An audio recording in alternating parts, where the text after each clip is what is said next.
বসন্ত দিনের স্নিগ্ধ শুভেচ্ছা। বসন্তের আগে যখন প্রকৃতি সকল স্পর্শ করেছে, তখন গত 3 দিন আমরা ব্যস্ত ছিলাম বাংলাদেশ ইকোনমিক সামিটের পঞ্চম আসর নিয়ে। উপস্থিত শিক্ষকবৃন্দ, ইএসসি কোর প্যানেল সদস্যবৃন্দ, আজকের সম্মানিত প্যানেলিস্টগণ, অ্যালামনাই, সহযোগী বন্ধুরা, সিনিয়র জুনিয়র, প্রত্যেককে জানাই শুভ সকাল এবং আপনাদের প্রত্যেককে আপনাদের অবদানের জন্য জানাই অশেষ ধন্যবাদ। পঞ্চম বাংলাদেশ ইকোনমিক সামিটের শেষ দিনে আপনাদের সকলকে স্বাগত জানাতে আজকে সঞ্চালক দায়িত্বে রয়েছি আমি মোহাম্মদ হাফিজ ইসলাম এবং আমি হাফিজা রুবা। শুরুতেই সেন্টার ফর পলিসি ডায়ালগের প্রতি কৃতজ্ঞতা প্রকাশ করছি এবারের সম্মেলনে সিনিয়র স্পন্সর হিসেবে যোগদানের জন্য। তাদেরই সহযোগিতায় আমাদের আজকের প্যানেল ডিসকাশনের বিষয়বস্তু energy transition sustainability building a better future. Bangladesh দ্রুত শিল্পোন্নয়নের পথে এগিয়ে চলেছে, ফলে বাড়ছে আমাদের জ্বালানি চাহিদা, কিন্তু জীবাশ্ম জ্বালানি ব্যবহার পরিবেশের উপর মারাত্মক প্রভাব ফেলে। তাই টেকসই ও নবায়নযোগ্য জ্বালানি উৎসের দিকে ঝুঁকে পড়া অত্যন্ত জরুরি। এই প্যানেল ডিসকাশনে বিশেষজ্ঞরা জ্বালানি রূপান্তরের চ্যালেঞ্জ ও সম্ভাবনা নিয়ে আলোচনা করবেন। আমাদের গুরুত্বপূর্ণ আলোচনায় সেশন মডারেটর হিসেবে সেন্টার ফর পলিসি ডায়ালগের গবেষণা পরিচালক ডক্টর খন্দকার গোলাম আছেন। যোগ দিতে না পারলেও মডারেটর হিসেবে আমাদের সাথে যুক্ত হবেন সিপিডিএ সেন্টার ফর পলিসি ডায়ালগের রিসার্চ অ্যাসিস্ট্যান্ট মিস হেলেন মার্শিয়াল প্রিয়তি। মিস প্রিয়তি একই সাথে সিপি পাওয়ার এবং এনার্জি স্টাডি সমন্বয়কারী। মিস প্রিয়তি, আপনাকে আমাদের আলোচনায় স্বাগত।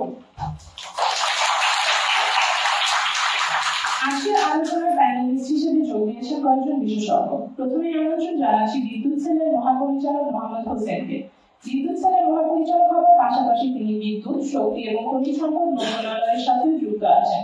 পূর্বে তিনি ইউএন এসক্যাবে এনার্জি কমিটি চেয়ারম্যান ছিলেন। মোহাম্মদ হোসেন, আপনাকে আমাদের আলোচনায় স্বাগত। আমাদের সাথে আরো যুক্ত আছেন professor doctor Fazlur Mohammad Amin. Doctor Fazlur Mohammad Salim. Doctor Salim Independent University তড়িৎ ও বৈদ্যুতিক প্রকৌশল বিভাগের প্রধান হিসেবে কর্মরত। এছাড়াও তিনি গ্রিন এনার্জি রিসার্চ সেন্টারের পরিচালক হিসেবেও কাজ করছেন। ডক্টর সেলিম, আমাদের আয়োজনে আপনাকে স্বাগত। প্যানেলিস্ট হিসেবে আরো যুক্ত আছেন জনাব মোহাম্মদ শাহরিয়ার আহমেদ চৌধুরী। তিনি ইউনাইটেড ইন্টারন্যাশনাল ইউনিভার্সিটির এনার্জি রিসার্চ সেন্টারের প্রতিষ্ঠাতা এবং পরিচালক। তার বিভিন্ন প্রকল্প তাকে United Nations momentum for change award, Intersolar অ্যাওয়ার্ডের মতো সম্মাননা এনে দিয়েছে। আপনাকে আমাদের আলোচনায় স্বাগত জানাচ্ছি। আমাদের আরো যুক্ত রয়েছেন জনাব শফিকুল আলম। জনাব Shafiqul Alam institute for energy economics and financial analysis বাংলাদেশের একজন লিড অ্যানালিস্ট। যার জলবায়ু পরিবর্তন কাজে তার 10 বছরেরও বেশি অভিজ্ঞতা রয়েছে। তার এরকম অভিজ্ঞতা আজকে আমাদের আলোচনাকে সমৃদ্ধ করবে বলে আমরা বিশ্বাস করি। জনাব আলম, আমাদের আয়োজনে আপনাকে স্বাগত। আমাদের এই প্যানেলে আরো যুক্ত আছেন ডক্টর সাকিব বিন আমিন। ডক্টর আমিন নর্থ সাউথ বিশ্ববিদ্যালয়ের অর্থনীতি বিভাগের সহযোগী অধ্যাপক এবং অ্যাক্রিডিটেশন প্রজেক্ট টিমের পরিচালক হিসেবে সফলতার সাথে দায়িত্ব পালন করে চলছেন। আমাদের এই প্যানেলে যুক্ত হওয়ায় ডক্টর আমিন আপনাকে অসংখ্য ধন্যবাদ। এই পর্যায়ে প্যানেলিস্টদের অনুরোধ করব মঞ্চে আসন গ্রহণ করার জন্য।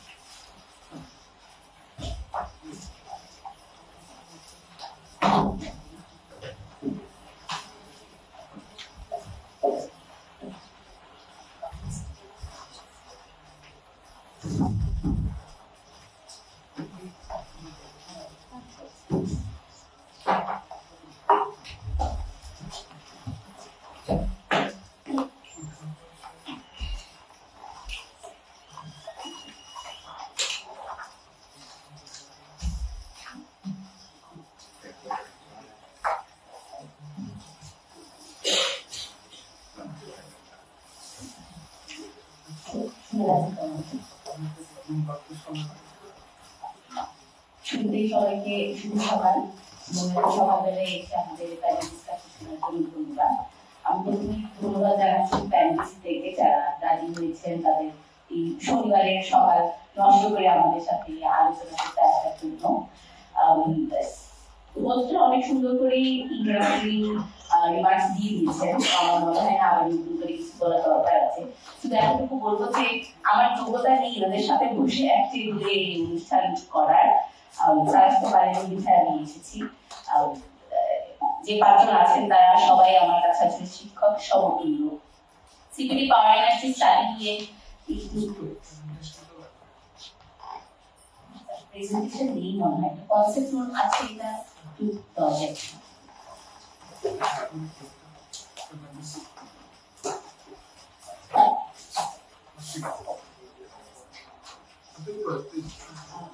সিপিডি পাওয়ার এনার্জি স্টাডি নিয়ে একটু বলে রাখি, আমরা সিপিডি থেকে একটা স্ট্যান্ডার্ড ইউনিট হিসেবে কাজ করি, যেখানে আমরা চেষ্টা করি ফসিল ফুয়েল বেসড যে এনার্জি স্ট্রাকচার আছে সেখান থেকে নবায়নযোগ্য জ্বালানিতে যাওয়ার জন্য যে ধরনের এভিডেন্স বেসড রিসার্চের প্রয়োজন হয় সেগুলো করার। আজকে আমাদের আলোচনার বিষয় হচ্ছে গিয়া এনার্জি ট্রানজিশন আর sustainability building a better future under 4IR। এটা একটু যোগ করে দিতে চাচ্ছি। তো আজকে আমরা যে আলোচনাগুলো করবো সবগুলোই আসলে 4IR এর যে অ্যাসাম্পশনস গুলো রয়েছে বা যে কম্পোনেন্ট গুলো রয়েছে সেগুলোর মধ্যে সেগুলোর উপর ভিত্তি করেই করবো। আমরা যদি জ্বালানি রূপান্তর বা আমরা যেটাকে এনার্জি ট্রানজিশন বলে থাকি সেটার কথা চিন্তা করি, তাহলে তার সবচেয়ে গুরুত্বপূর্ণ চারটি যে কম্পোনেন্ট বা বিষয় সেগুলো হচ্ছে সাস্টেইনেবল এনার্জি ট্রানজিশনের জন্য প্রয়োজন এনার্জি অ্যাক্সেসিবিলিটি, অ্যাভেলেবিলিটি, অ্যাফোর্ডেবিলিটি আর ক্লিন এনার্জি ফর অল। বাংলায় বলতে গেলে জ্বালানির প্রাপ্যতা, সহজলভ্যতা, জ্বালানি যেন আমরা আয় ক্ষমতার মধ্যে কিনতে পারি এবং আমাদের যে পরিচ্ছন্ন জ্বালানি সেটাতে আমরা যেন যেতে পারি।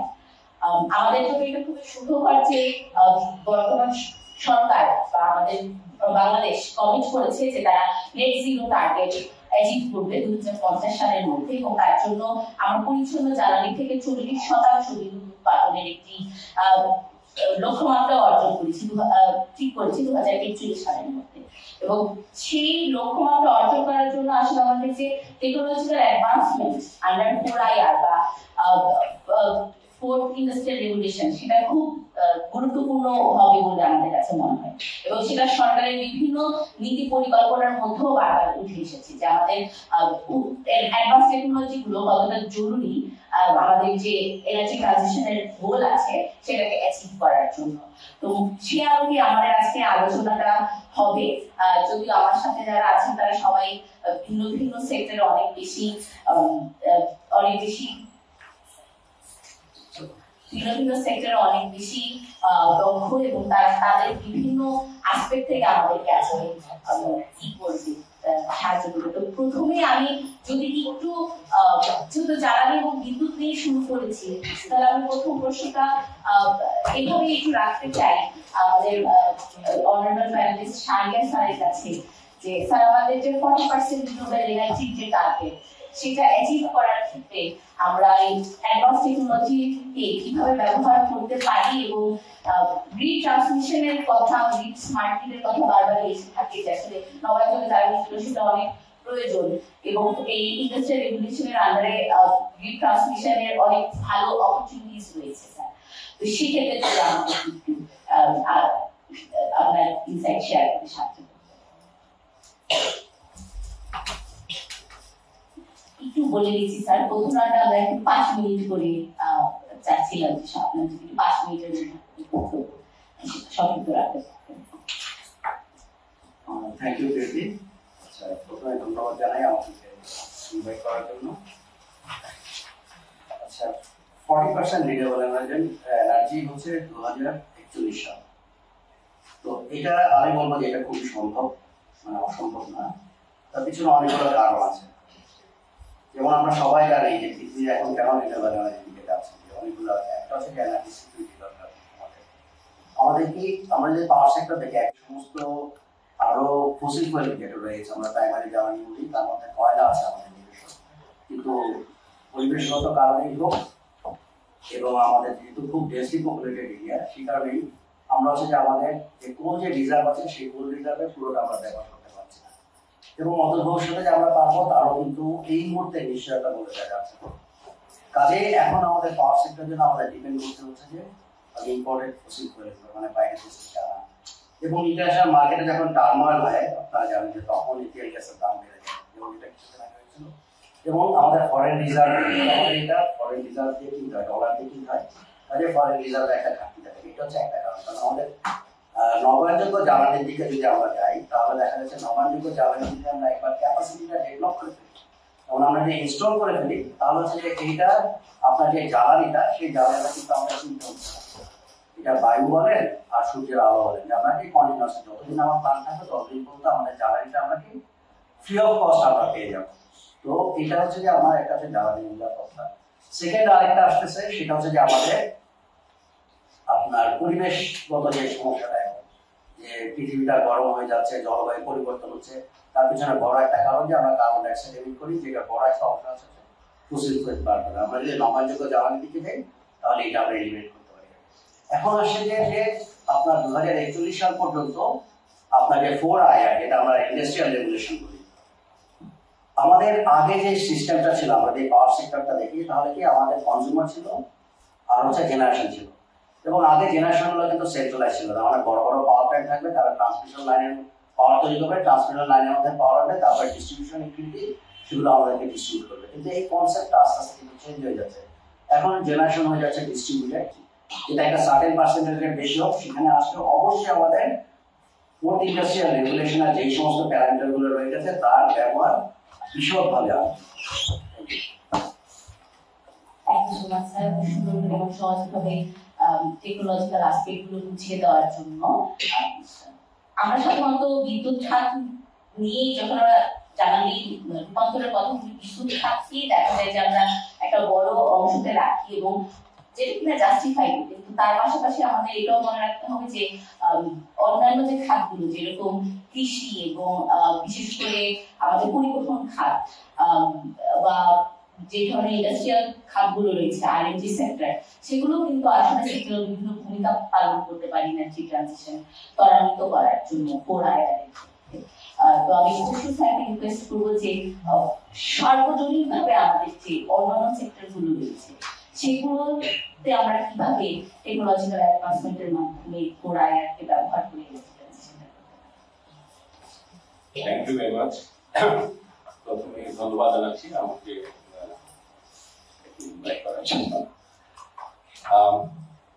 Thank you Priyoti. আমি যেটা বলতে চাচ্ছি যে প্রথমত রিনিউয়েবল এনার্জি, এনার্জি এফিসিয়েন্সি এইগুলো নিয়ে দীর্ঘদিন ধরে আমরা গবেষণা করি। তো বাংলাদেশে প্রেক্ষিতে একটা জিনিস বলতে চাই যে আমরা যদি আমাদের নেইবারিং কান্ট্রির কথা চিন্তা করি, আমাদের আশেপাশে যেসব দেশ আছে, আনফরচুনেটলি আমরা কিন্তু অনেক পিছিয়ে আছি renewable energy application. Renewable energy সবগুলোই আমাদেরকে এক্সপ্লোর করতে হবে। আমি তো একটা এক্সাম্পল দিই আপনাদেরকে। ধরেন আমাদের দেশে প্রচুর আপনার রাইস মিল আছে, প্রচুর চাতাল কল, এগুলো প্রত্যেকটাই ছোট ছোট রিনিউয়েবল এনার্জি সোর্স হতে পারে, যেগুলো বায়োমাস বলি আমরা। কিন্তু আমরা কিন্তু এখানে খুব একটা বেশি ফোকাস করি না। আমাদের দেশে থাউজেন্ডস অফ পোল্ট্রি ইন্ডাস্ট্রি আছে, ডেইরি ইন্ডাস্ট্রি আছে। এই প্রত্যেকটা ইন্ডাস্ট্রিগুলো আমাদের বায়োগ্যাস এবং বায়োগ্যাসের ছোট ছোট পাওয়ার প্ল্যান্ট হতে পারে, যেগুলো আজকাল বড় সোলার নিয়ে যে কথাগুলো আসছে যে জমি দখল করে এরা আমাদের এগ্রিকালচারাল ল্যান্ড অকুপাই করে ফেলছে। সুতরাং এটার একটা স্যাচুরেশন পয়েন্ট চলে আসবে যেখানে আমরা পরে আর ফার্দার প্রডিউস করতে পারবো না। এই একটা ব্যাপার আছে সোলারের বেলা বলা হয়। হ্যাঁ, এটা হতেই পারে। বাংলাদেশ অনেক হাইলি পপুলেটেড কান্ট্রি, এনার্জি আপনার ফুড সিকিউরিটি ফার্স্ট, তারপরে ওগুলো আসবে। কিন্তু এট দ্য সেম টাইম আপনি দেখেন যে ডিমান্ডের একটা ইস্যু আছে। ধরেন রাতে পিক আওয়ার গুলো আমাদের সোলার যখন থাকে দিনের বেলা, দুপুর বেলা, তখন হয়তো পিক আওয়ার থাকে না, আমাদের ডিমান্ডটা থাকে না। তো সেই ক্ষেত্রে স্টোরিং এর একটা চিন্তা করতে হয়, হুইচ ইজ ভেরি এক্সপেন্সিভ। কিন্তু যদি আপনি এই জাতীয় রিনিউয়েবল এনার্জি গুলোতে যান, যেমন বায়োগ্যাস, বায়োমাস, অথবা ওই যেগুলো এক্সাম্পল দিলাম যে ছোট ছোট রাইস মিল গুলো যা তুষকে বার্ন করে, যেটাকে আমরা রিনিউয়েবল এনার্জি বলতেছি, অথবা গ্যাসকে বার্ন করে, এগুলো কিন্তু যে কোনো সময় পিক ডিমান্ড দিয়ে সেটাকে ফুলফিল করা আসলে বড় চ্যালেঞ্জ। কিন্তু আরেকটা জিনিসকে আমাদের খুব সুন্দরভাবে অ্যাড্রেস করতে হবে এট দ্য সেম টাইম, সেটা হচ্ছে এনার্জি এফিসিয়েন্সি। এনার্জি এফিসিয়েন্সি মানে করেন, ধরেন একটা এক্সাম্পল দিই, আজকাল আমরা অনেক এসি ইউজ করি। ওই যে ইনভার্টার টেকনোলজি, যেখানে অর্ধেকের চেয়ে কম বিল চলে আসে, তাই না? আবার টেলিভিশন, এলইডি লাইট, ফ্যান, এই জিনিসগুলো আমাদের এট দ্য সেম টাইম আমাদের মাথায় রাখতে হবে। কারণ আমি খালি প্রোডাকশনের কথা চিন্তা করব, আমি কনজাম্পশন যেখানে আমি সত্যি সত্যি হাফ করে দিতে পারি, সেটা যদি না চিন্তা করি তাহলে কিন্তু আমরা সাস্টেইনেবিলিটির দিকে যেতে পারবো না। আমি দু একটা এক্সাম্পল দিই। আমি যখন জাপানে ছিলাম, ওখানে প্রতিনিয়ত 20 বছর আগের কথা, প্রতিনিয়ত একটা করে পাওয়ার প্ল্যান্ট ওরা বন্ধ করে দিচ্ছিল। মানে এই যে ওদের ইকোনমিক গ্রোথ ছিল, সবই ঠিক ছিল, কিন্তু কথা হলো ওদের ডিমান্ড কমে যাচ্ছিল। মানে কি, ওরা এনার্জি এফিশিয়েন্ট অ্যাপ্লায়েন্স গুলো ইউজ করছে, মানে অরহ ওয়াশিং মেশিন থেকে শুরু করে আপনার যত রকমের অ্যাপ্লায়েন্স আছে, এসি, যে টেলিভিশন, দেখা যায় পাওয়ার কনজাম্পশন 1/3। তাতে দেখা যাচ্ছে যে তার পাওয়ার প্ল্যান্ট তাকে বন্ধই করে দিতে হচ্ছে। তাহলে চিন্তা করেন কত সুন্দর একটা ব্যবস্থা, যে আপনার ডিমান্ড আপনি অনেক কমিয়ে নিয়ে আসতে পারতেছেন, অথচ আপনার লাইফস্টাইল সবকিছু গ্রোথ সবই ঠিক আছে। সুতরাং এনার্জি এফিসিয়েন্সি, আমার মনে হয় এই ব্যাপারে আমাদের সরকারকেও সুন্দর সুন্দর পলিসি দিতে হবে, যেন এনার্জি এফিসিয়েন্ট ডিভাইস গুলো ইন্ডাস্ট্রি, অ্যাপ্লায়েন্স সব জায়গায় আমরা ইউজ করতে পারি। আর একটা হচ্ছে যে ট্রানজিশন কিন্তু আমাদের দেশে হচ্ছে, এনার্জি ট্রানজিশন হচ্ছে, কি হচ্ছে মানে খুব দ্রুতই হচ্ছে। সেটা হচ্ছে যে আমরা আগে গ্যাস বেস ছিলাম, এখন কোল বেস চলে আসছি, তাই না? এই ট্রানজিশনটা হচ্ছে, কিন্তু রিনিউয়েবল এনার্জি ট্রানজিশনটা আনফরচুনেটলি খুবই স্লো। যেটা আপনি যদি আজকেও পিডিবির ওয়েবসাইটে গিয়ে এই গতকালকে আপনার এনার্জি প্রোফাইলটা দেখবেন যে সোলারের পার্সেন্টেজ খুব সামান্য, মানে যতটা প্রোডাকশন হচ্ছে, কোল একটা ডমিনেট করছে, গ্যাস ডমিনেট করছে, আপনার অন্য সব, কিন্তু অল্প একটু জায়গায় আপনার রিনিউয়েবল এনার্জি খুব সামান্য। আপনি ওখানে দেখলে হয়তো 2% বেশি দেখবেন না। আমরা এখন যদি আমরা আমাদের চারটায় হাইড্রোইলেকট্রিক পাওয়ার প্ল্যান্ট রিনিউয়েবল এটাকে ইনক্লুড করি, তারপরও আজ পর্যন্ত আমরা 5% আশেপাশে আছি, মানে রিনিউয়েবল এনার্জি। তার মানে হচ্ছে আমরা আসলে মানে অনেক অনেক পিছিয়ে আছি। এখন এটা থেকে ওভারকাম করতে হবে, আমাদের সবাইকে এফোর্ট দিতে হবে। আর যে জিনিসটা হচ্ছে যে এই ট্রানজিশন, আরেকটা ট্রানজিশন আমাদের অজান্তে বেড়ে যাচ্ছে, সেটা হচ্ছে যে ট্রান্সপোর্টেশন সেক্টরে আমরা ইলেকট্রিক ট্রান্সপোর্ট গুলো ইউজ করছি, যেমন ব্যাটারি অপারেটেড রিক্সা ইউজ করছি, এবং এই গাড়ি ইউজ করছি। সামনের দিনগুলোতে আগামী 10 বছর দেখবেন পুরো সিনারিও চেঞ্জ হয়ে যাবে। এবং রিনিউয়েবল এনার্জির একটা বড় হবে যে এই যে ট্রান্সপোর্টেশন সেক্টর যেটা ড্রাস্টিক্যালি চেঞ্জ হচ্ছে, এইখানে খুব দ্রুত সুন্দরভাবে এটাকে অ্যাডপ্ট করা। যেমন গ্রামে গঞ্জেও আপনি এটা সোলার হোক বা রিনিউয়েবল এনার্জির যে কোনো সোর্স হোক, সেটা দিয়ে আপনি ওখানে চার্জিং স্টেশন করে চার্জিং করা সম্ভব। আরেকটা হচ্ছে যে মানে যেটা হচ্ছে যে আমার প্রিভিয়াস বক্তা যেটা বললেন, যে আসলে আইওটি বা আপনার আর্টিফিশিয়াল ইন্টেলিজেন্স এইগুলোর ব্যাপক ব্যবহার আসবে সামনে। কারণ রিনিউয়েবল এনার্জি গুলো হচ্ছে স্মল এবং ডিস্ট্রিবিউটেড, মানে ছোট কিন্তু মিলিয়ন। মানে এখন যেমন বিশাল বিশাল 100-200 পাওয়ার প্ল্যান্ট আছে আমাদের, তখন হবে এটা মানে millions of power plant, small distributed সারা দেশ জুড়ে, এবং এরা ইন্টারকানেক্টেড হবে। আমরা লাকি যে আমাদের এখন সারা বাংলাদেশ মোটামুটি ইলেকট্রিক নেটওয়ার্কের মধ্যে চলে আসছে, তার মানে আরবি নেটওয়ার্ক আছে। সো ইজিলি চাইলে আমরা এই গ্রিড গুলোকে ইউজ করতে পারি স্মল রিনিউয়েবল এনার্জি দিয়ে। এবং এইভাবে যদি 4RI এবং আইওটি এবং artificial intelligence, renewable energy source, এগুলোকে সবগুলোকে ইন্টিগ্রেট করি, ইন ফিউচার আমরা হয়তো সত্যি সত্যি আমাদেরকে 2040 সালে যে 41 সালে যে আমাদের অ্যাচিভ করার যে টার্গেট, সেটা হয়তো আমরা অ্যাচিভ করতে পারবো। Thank you. Thank you so much, sir. Holistic approach আমরা কিভাবে এনার্জি ট্রানজিশন গুলোকে অ্যাচিভ করতে পারবো সেটা বলার জন্য স্যারের কথা একটা খুবই সিগনিফিকেন্ট একটা লাইন বলেছে, যে এনার্জি কনজাম্পশন এর সাথে ইকোনমি আসলে ওতপ্রোতভাবে জড়িত। আসলে কোনটাকে ইনফ্লুয়েন্স করে, এনার্জি কনজাম্পশন ইকোনমিক ইনফ্লুয়েন্স করে নাকি ইকোনমি এনার্জি কনজাম্পশনকে ইনফ্লুয়েন্স করে, এখানে এখনো একটা বড় মোটিভেশন রয়েছে। কিন্তু তারা একই সাথে একে অপরের পরিপূরক, এবং একটাকে ছাড়া আরেকটা করা সম্ভব না। তো আমরা যখন এই এনার্জি ট্রানজিশনে 4R এর কথা বলছি, তখন আমাদের এটা মনে রাখতে হবে যে এটা অনেক বড় একটা অর্থনৈতিক ইমপ্লিকেশন বা ইকোনমিক ইমপ্লিকেশন রয়েছে। তো আমি সাকিব স্যারকে অনুরোধ করবো যে স্যার যদি আমাদের এই জ্বালানি রূপান্তরের যে অর্থনীতির দিকটা যে আমরা কিভাবে আগাতে পারি এই 4IR এর ব্যবহার করে এনার্জি ট্রানজিশনকে ত্বরান্বিত করার জন্য সে ব্যাপারে যদি আমাদের আলো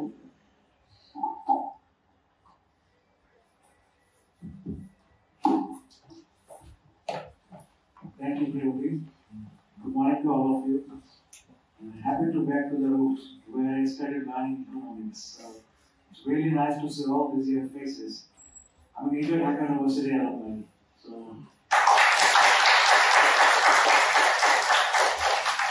এখন মধ্যে সেমিস্টার সিস্টেম আমি হচ্ছে কি 1999 আমি এখানে জুলাই মাসে ক্লাস শুরু করেছি and then I did my honors and masters from economics department university.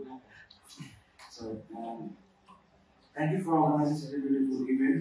So যেহেতু আমাকে economics perspective বলতে বললো immediately after our independence, অনেকে বলেছিল যে এরকম বাংলাদেশকে কম্পেয়ার করছিল bottom rate basket with no hope of survival. এটা আমরা অনেকেই জানি, but we have proved it wrong. আমরা দেখিয়েছি কিভাবে আমরা সামনের দিকে এগিয়ে যেতে পারি। গত 50 বছরে আমাদের জিডিপি মোর অর লেস 6% বেড়ে গেল, যেটা immediately after independent it was around 14%, but আমরা এখন কোভিড এর আগে ইট ওয়াজ অলসো রিচিং অ্যারাউন্ড 8%, এখন সেটা কিন্তু 6% আছে এবং বাংলাদেশকে এখন বলা হয়ে থাকে development miracle, and we are going to be the next 11 যে in terms of our achievements in economics and social indicators.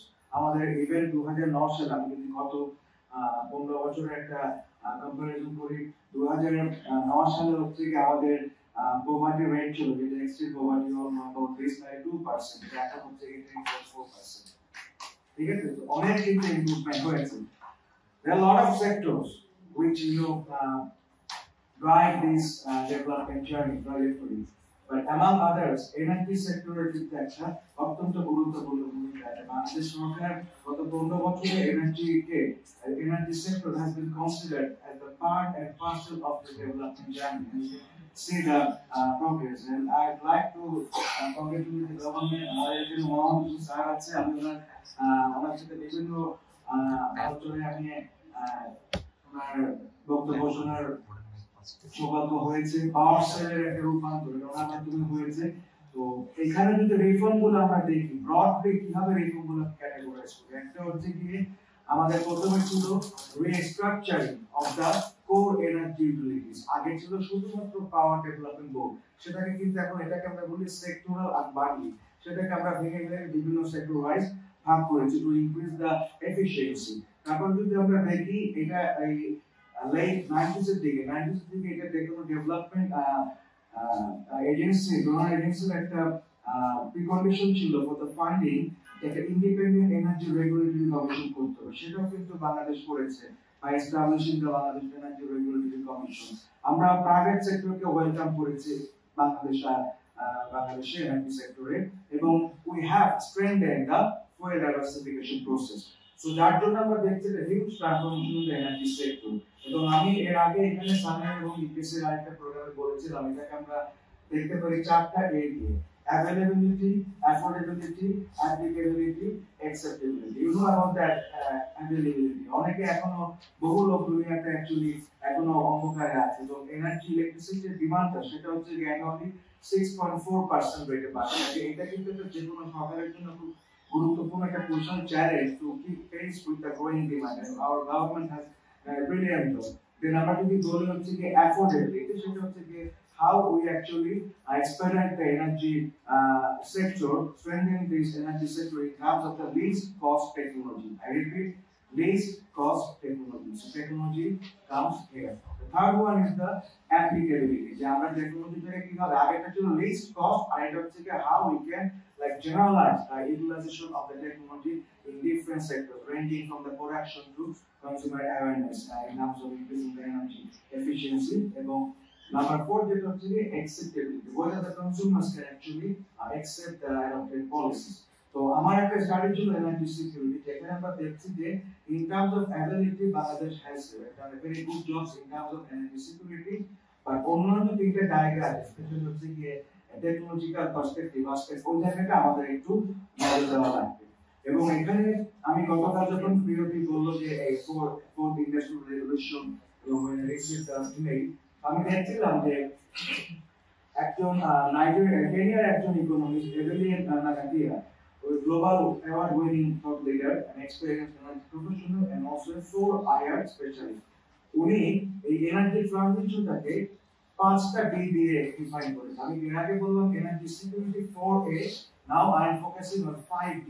এই 5টা ডি কি? এটা হচ্ছে কি ডিকার্বনাইজেশন প্রথম ডি, সেকেন্ড ডিটা হচ্ছে কি ডিসেন্ট্রালাইজেশন, থার্ড ডিটা হচ্ছে কি ডিজিটালাইজেশন, ফোর্থ ডিটা হচ্ছে কি ডেমোক্রেটাইজেশন, এবং নাম্বার 5 সেটা হচ্ছে কি ডিরেগুলেশন।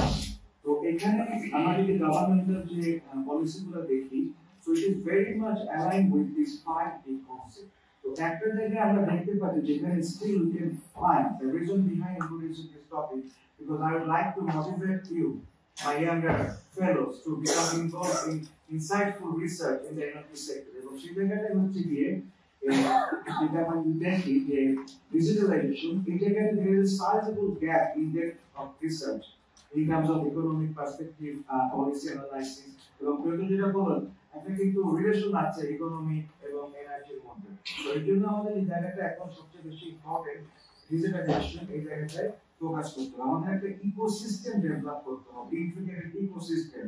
আমরা আমাদের অনেক এখানে বিজ্ঞ আলোচকবৃন্দ আছেন যারা অলরেডি এরকম আলোচনা করবে যে what the policy actions going forward for the future energy security. আমরা হচ্ছে এখানে রিনিউয়েবল এনার্জির কথা বলবো, আমরা হচ্ছে যে ক্রস বর্ডার ট্রেডিং এর কথা বলবো, আমরা একটা এনার্জি স্টোরেজ সিস্টেমের কথা বলবো। সবগুলো জায়গায় কিন্তু এই এনার্জি যেটা 4IR সাথে জড়িত। একটা ছোট্ট এক্সাম্পল দিই যে আমাদের কিন্তু ট্রেড ইকোসিস্টেম এটা এখন অনেক পিছনে আছে।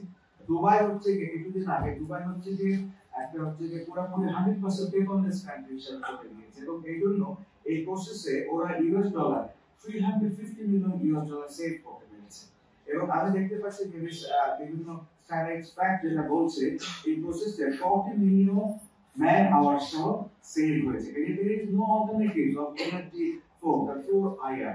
So এই জায়গাটা আমাদের হাইলাইট করতে হবে যে how we can capitalize, how we can actually integrate this 4IR in terms of ensuring energy security. আমি স্পেসিফিক্যালি বলি আমাদের রিনিউয়েবল এনার্জি নেশায়ের ভাই অনেকদিন ধরে কাজ করছেন, ওনারা কাজ করছেন। তো এখানে এনার্জি স্টোরেজ ল্যাব এটা কিন্তু একটা ইম্পর্টেন্ট ফ্যাক্ট। তো ওটাকে এনার্জি স্টোরেজ ল্যাব করতে establish in terms of exploring technologies and solutions for the future energy transition, ওই জায়গাটা ফোকাস করতে হবে। ক্রস বর্ডারের জন্য কিন্তু আমাদের একটা যদি ক্রস বর্ডার অবভিয়াস, কারণ রিনিউয়েবল দিকে যাওয়া লাগবে আমাদের কিছু energy deficient country. Despite all the success of the energy sector, আমাদের কিন্তু আলটিমেটলি ওই ক্রস বর্ডারে যাওয়া লাগবে বাইলাটেরাল মাল্টিল্যাটারাল এগ্রিমেন্টের মাধ্যমে, এবং সেখানে এটা করতে হবে যদি একটা স্মুথ ট্রানজাকশন সিস্টেম থাকে তাহলে আমাদের এটাকে আরো এক্সেলারেট করবে। এবং আমাদের ওই নো দ্যাট আমাদের গ্যাস এক্সপ্লোশনে জোর দিতে হবে, সেখানেও টেকনোলজি কোনো বিকল্প নেই। এবং আমি এটা বলে শেষ করছি, সেটা হচ্ছে কি যেটা লেবার ফোর্স সার্ভে, ওখানে দেখা যাচ্ছে বাংলাদেশের এনার্জি সেক্টর যদি আমি স্কিলটা আমি দেখি where the skills are energy sector 50 to 75% workforce falls under the low and medium skill category according to the labor force survey, recent labor force survey. মানে এটাকে আমাদের অনেক কাজ করতে হবে। এবং আমি যদি এখন চিন্তা করি যে এখন আমরা প্রায় দেখি যে STEM, I think you are very pretty familiar with the STEM, science, technology, engineering and math. Technology is also there. So STEM এর মাধ্যমে কিন্তু আমাদের যে এনার্জি সেক্টরে যে স্কিল গ্যাপ আছে, ওই যে 25% of the workforce belongs to the high skill category, ওই জায়গাটা আমরা হাইলাইট করতে পারি। So thank you very much.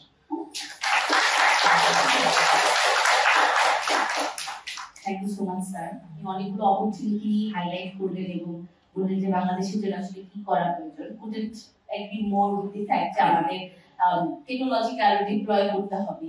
যদি আমরা বিকজ 4IR ছাড়া বিকল্প নেই, কিন্তু তার পাশাপাশি এটাও আমাদের মনে রাখা প্রয়োজন যে আমরা টেকনোলজি ডিপ্লয় করতে চাই সেটা তাহলে অনেক ইনভেস্টমেন্টের প্রয়োজন হয়। এটা তার ফাইন্যান্সিয়াল অ্যাসপেক্ট অ্যাজ ওয়েল। তাহলে সেই ইনভেস্টমেন্ট গুলো আসলে আমরা কিভাবে মোবিলাইজ করতে পারবো? আমরা কি ন্যাশনাল ইনভেস্টমেন্ট করার চেষ্টা করব, নাকি আমরা বাইরে থেকে বৈদেশিক সহায়তায় করবো, নাকি এফডিআই অ্যাট্রাক্ট করার চেষ্টা করবো? তো এই ব্যাপারে আমাদের এক্সপার্ট শফিক ভাই আমাদের সাথে আছেন, এটা আমাদের জন্য একটা সৌভাগ্যের ব্যাপার। শফিক ভাই, আপনি যদি ইনভেস্টমেন্টের পার্টটা, যে আমরা কিভাবে বাংলাদেশের মতো একটা দেশে আসলে এখনই এত ইনভেস্টমেন্টে ইনভেস্ট করা আমাদের পক্ষে সম্ভব না, তো ইনভেস্টমেন্টটা মোবিলাইজ করার জন্য আমরা কি ধরনের ইনিশিয়েটিভ নিতে পারি, সেটা যদি একটু বলতেন। Thank you so much. শুভ সকাল সবাইকে, উপস্থিত প্যানেলিস্ট, গেস্ট। ইনভেস্টমেন্টের কথা বলতে বলা হয়েছে, বাট তার আগে আমি আসলে যেহেতু আমরা ইউনিভার্সিটিতে এসেছি, সো আমার মনে হয় স্টুডেন্টদের জন্য কিছু ফুড ফর থট দরকার আসলে, তাদের রিসার্চ বা তাদের এরিয়া অফ ইনফ্লুয়েন্স গ্রো করার জন্য। তো বেসিক্যালি এনার্জি ট্রানজিশন আসলে অনেকদিন যাবত হচ্ছে গ্লোবালি, বাট সিগনিফিকেন্টলি প্রথম দুটা জিনিস আমি দেখছিলাম, তো দুটা জায়গা দেখা যায় গ্লোবালি। একটা হচ্ছে জার্মানিতে 1970s-এ, ডোন্ট টেক ইট আদারওয়াইজ, আমি জার্মানি বা ইউএস এর কথা বলছি, আমি কাউকে গ্লোরিফাই করার চেষ্টাও করছি না বা আন্ডারমাইন করার চেষ্টা করছি না। আর জার্মানিতে যেটা হয়, জার্মানির বর্ডার ক্লোজ টু ফ্রান্স, 1970s-এ নিউক্লিয়ার একটা পাওয়ার প্ল্যান্ট করতে যাচ্ছিল, ডিসিশন হয়, তো সেটার এগেইনস্টে সেখানে একটা প্রোটেস্ট হয়। সেই প্রোটেস্ট থেকে একটা দিক আসে যে তারা ট্রানজিশন করতে চায়, এরকম একটা জিনিস আছে যেটা এনার্জি ব্যান্ডে, আপনারা একটু সার্চ করে দেখবেন, যেটা জার্মানি থেকে এনার্জি ব্যান্ডে বলে। ওখানে এটা একটা লিটারেচার মানে বইয়ের লেখক আছে, ওনার মতামত অনুযায়ী যে জার্মানি কিভাবে আসে। পরবর্তীতে 1973 যে ওয়েল ক্রাইসিস, মানে তেলের ক্রাইসিস, আপনারা গুগল করে দেখতে পাবেন, সেটার পরে খুব সংখ্যা 76 বা 77-এ, না 73 ক্রাইসিসের পর 76 বা 77-এ জিমি কার্টার উনি আর কি বলেন যে কনজারভেশন করতে হবে, অর্থাৎ জ্বালানি সংরক্ষণ করতে হবে, কারণ আমরা আসলে কিনে উড়াতে পারছি না, তাহলে এটা করতে হবে ব্যবহারে সাশ্রয়ী হতে হবে। সো দেন যেটা হলো, জার্মানিতেও 1979 বা 80-তে যে পলিসি আসলো, সেখানে এনার্জি এফিশিয়েন্সিকে ইনক্লুড করা হলো এবং সাথে রিনিউয়েবলকে ইনক্লুড করা হলো। মানে ইন্টারন্যাশনালি, মানে only few well producer বা only few fossil fuel producer এর উপর ডিপেন্ডেন্সি যে অন্য দেশগুলোর জন্য ঝুঁকিপূর্ণ, এই মানে এটা বুঝতে পারার পরে এই দেশগুলো চিন্তা করলো যে তারা আসলে কিভাবে ডিপেন্ডেন্সি কমাতে পারে। তো সেখান থেকে আসলে এনার্জি ট্রানজিশন নিয়ে আলাপ আলোচনা সূত্রপাত, বা পৃথিবীতে বিভিন্ন স্টেজে আগেও এনার্জি ট্রানজিশন হয়েছে, বিভিন্ন ফুয়েল থেকে চেঞ্জ হয়েছে। আর বাংলাদেশের দিকে যদি তাকাই, তাহলে আসলে আমাদের গ্যাস ডিপেন্ডেন্সি ছিল প্রথম দিকে, যেহেতু আমাদের গ্যাসের আমরা সহজেই পাচ্ছিলাম, সো 2009-এর পর থেকে আমাদের নিজস্ব প্রয়োজনীয় তেলের দিকে একটা ট্রানজিশন হয়, সিগনিফিকেন্ট ট্রানজিশন। পরবর্তীতে আমাদের একবার কয়লা এবং গ্যাস এই দুটোর কন্ট্রিবিউশন বাড়ানো, এবং সেটা একটা আছে এলএনজি, আমদানি নির্ভর এলএনজি, মানে আমাদের একটা মিক্স ট্রানজিশন এখন পর্যন্ত হচ্ছে। আর আরেকটা ডাইমেনশন যেটা হচ্ছে যে গ্লোবালি 2009-10-এর দিকে একটা ইন্ডেক্স নিয়ে খুব আলোচনা শুরু হয়, সেটা হচ্ছে এনার্জি ট্রাইলেমা ইন্ডেক্স, অর্থাৎ যেখানে তিনটা ডাইমেনশন দেখা হয়: এনার্জি সিকিউরিটি, জ্বালানি নিরাপত্তা; এনার্জি ইকুইটির আন্ডারে হচ্ছে অ্যাফোর্ডেবিলিটি এবং অ্যাক্সেস, সাশ্রয়ী এবং সংযোগ থাকা, এবং আরেকটা হচ্ছে এনভায়রনমেন্টাল সাস্টেইনেবিলিটি। এটা করা শুরু করা হচ্ছে ওয়ার্ল্ড এনার্জি কাউন্সিল, 2009 থেকে তারা শুরু করে, আপনারা গুগল করে পাবেন, এটা চলছে। এরপরে এখানে একটা ডাইমেনশন হচ্ছে মিসিং ছিল, সেটা হচ্ছে economic growth. But world economic forum 2018 সাল থেকে শুরু করে, যেটা সেটা হচ্ছে এনার্জি ট্রানজিশন ইন্ডেক্স।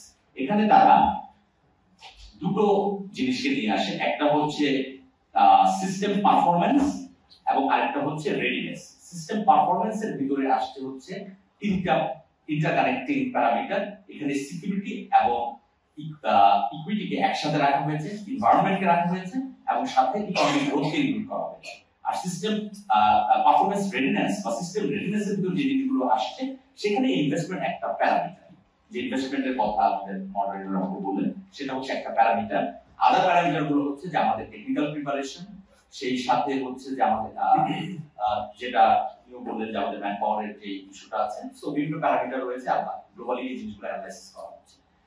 আর বাংলাদেশের কনটেক্সটে যদি আসি ইনভেস্টমেন্টের আগে, সো আমাদের ট্রানজিশন হচ্ছে, বাট এখানে চ্যালেঞ্জও রয়েছে। চ্যালেঞ্জগুলো যেটা আমরা গত 1-1.5 বছরে যথেষ্ট পরিমাণে দেখতে পেয়েছি সেটা হচ্ছে যে আমদানি নির্ভরতার কারণে আমাদের অনেক সময় লোডশেডিং করতে হয়েছে, অনেক সময় ফুয়েল রেশনিং করতে হয়েছে। এই জিনিসগুলো আমরা চ্যালেঞ্জের মুখোমুখি হয়েছি। তবে আমাদের যে দিকটার দিকে লক্ষ্য রাখতে হবে সেটা হচ্ছে যে আমরা কিভাবে আসলে খরচ কমাতে পারি। খরচ যদি কমাতে পারি তাহলে আমাদের অনেকগুলো সমস্যার সমাধান হতে পারে। ফর এক্সাম্পল, রিনিউয়েবল এনার্জি কথা যখন আসে তখন আসার সামনে কিভাবে ফিটিং করবো, কোন জায়গায় ফিটিং করবো সেই কথা আসে, যেহেতু এটা ভেরিয়েবল এনার্জি।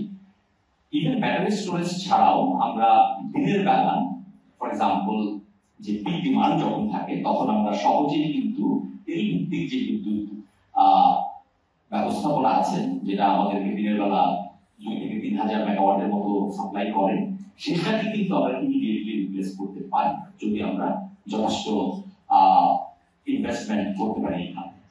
অপরদিকে উইন্ড যেটা সেটা মোর stable energy compare to solar, কিন্তু আমাদের দেখতে হবে যে আমাদের জন্য এটা ফিজিবল কিনা, ফিজিবিলিটি স্টাডি চলছে অবশ্যই।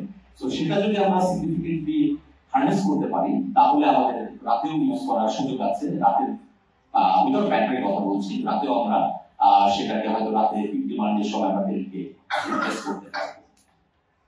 তেলকে রিপ্লেস করার আরেকটা যুক্তিযুক্ত কারণ ইকোনমিক্স হচ্ছে, গত অর্থ বছরের দিকে যদি আমরা তাকাই তাহলে গত অর্থ বছরে রাফলি 23.5% বিদ্যুৎ উৎপাদন হয়েছে। আমি গ্রিড সিস্টেমের কথা বলছি, এক্সক্লুডিং অফ গ্রিড এবং ক্যাপটিভ সিস্টেম। 23.5% মতো বিদ্যুৎ উৎপাদন করতে গিয়ে 49% খরচ হয়েছে টোটাল সিস্টেমে। এটা অত্যন্ত ব্যয়বহুল বিদ্যুৎ। এটা আমাদের করতে বাধ্য, মানে গ্যাস আমদানি মানে এলএনজি আমদানিতে সমস্যা হচ্ছিল, সেটা একটা কারণ ছিল। সো নানান কারণে এটা করতে হয়েছে, বাট এটা কিন্তু আমাদের অপরচুনিটিও তৈরি করছে যে জায়গাটায় আমরা রিনিউয়েবলকে ফিট করতে পারি যদি আমরা আসলে ল্যান্ড অ্যাভেলেবিলিটি এনশিওর করতে পারি এবং সেই সাথে রুফটপ সোলার সিস্টেমকে যদি আমরা ইনকর্পোরেট করতে পারি। তবে এক্ষেত্রে আরেকটা ব্যাপার কিন্তু সেটা হচ্ছে রুফটপ সোলারকে ইউটিলাইজ করার সময় খেয়াল রাখতে হবে, যেটা সারিয়ারে বলছিলেন যে আমরা hundreds of thousands of system হবে, কিন্তু একটা জিনিস গুরুত্বের সাথে খেয়াল রাখতে হবে সেটা হলো 2010-11 থেকে যে আমরা একটা গাইডলাইন বা রেগুলেশনের মতো আসছে, ডিরেক্টিভের মতো আসে যে নতুন স্থাপনায় সংযোগ দিতে হলে একটা সার্টেন অ্যামাউন্ট অফ লোড তাকে রিনিউয়েবল থেকে করতে হবে। তো সেটার কারণে অনেকেই বাসাবাড়ির ছাদে মানে কি ভবনের ছাদে রুফটপ সোলার সিস্টেম স্থাপন করে, কিন্তু দুর্ভাগ্যজনক ব্যাপার হলো যে এরা শুধু কানেকশন দেওয়ার জন্যই করছে, যে কারণে পরবর্তীতে এগুলো স্ট্যান্ডার্ড অ্যাসেট হিসেবে পরিণত হয়, এগুলো বিদ্যুৎ উৎপাদন করে না। এটা কিন্তু একটা যথেষ্ট রিসোর্সের অপচয়। এক্ষেত্রে আমাদেরকে আরো সতর্ক হতে হবে, বিভিন্ন সংস্থা যারা আছেন একজনের সাথে আরেকজনের সমন্বয় বাড়াতে হবে যাতে এই জিনিসগুলো না হয়। 2023 অগাস্টে আবার নতুন করে গাইডলাইন করছে আপনার ডিরেক্টিভ থেকে যে বিভিন্ন স্থাপনা একই ধরনের বাণিজ্যিক, ইন্ডাস্ট্রিয়াল এবং আবাসিক তার একটা পার্সেন্টেজ হিসেবে এটা ইনক্লুড করা হয়েছে। কাজেই এই জিনিসগুলো যাতে আবারও নতুন করে স্ট্যান্ডার্ড অ্যাসেটে পরিণত না হয় সেক্ষেত্রে বিভিন্ন মিনিস্ট্রি এবং ইউটিপি যারা আছে তাদের মধ্যে সংযোগ, কমিউনিকেশন এবং কোঅর্ডিনেশন এটা বাড়াতে হবে। আর এখন যদি ফাইন্যান্স বা ইনভেস্টমেন্টের কথায় আসি তাহলে আসলে আমাদের টেকনোলজিক্যাল ইনভেস্টমেন্ট এবং আমাদের গ্রিন ইনফ্রাস্ট্রাকচার ইনভেস্টমেন্ট দুটোই হবে এবং এটা কনসিস্টেন্টলি করতে হবে। ফর এক্সাম্পল 40% যে কথা আসছে, আমি বলছি না এটা হবে কি হবে না সেটা অন্য ডাইমেনশন। যদি আমরা চিন্তা করি যে আমাদের 2041 যেটা আছে 60,000 ক্যাপাসিটি, যদি 61,000 বা 60,000 এর মতো সিস্টেম ক্যাপাসিটি হয় তাহলে শুধুমাত্র রিনিউয়েবল এনার্জি 40% যদি আমরা ইনস্টল ক্যাপাসিটি ব্যবহার তাহলে সেটা 24,000 বা 25,000 মেগাওয়াট হয়ে যায়। সেক্ষেত্রে প্রতি বছর শুধুমাত্র সোলার এবং উইন্ড বা এই ধরনের টেকনোলজিতে প্রায় $1.5 মিলিয়ন বা তার বেশি ইনভেস্ট করতে হবে। এটা একটা consistent investment without battery storage. আর আমরা যদি চিন্তা করি যে আমরা কিছু সময় ব্যাটারি ব্যবহার করবো তাহলে সেই ইনভেস্টমেন্ট আরো বাড়বে।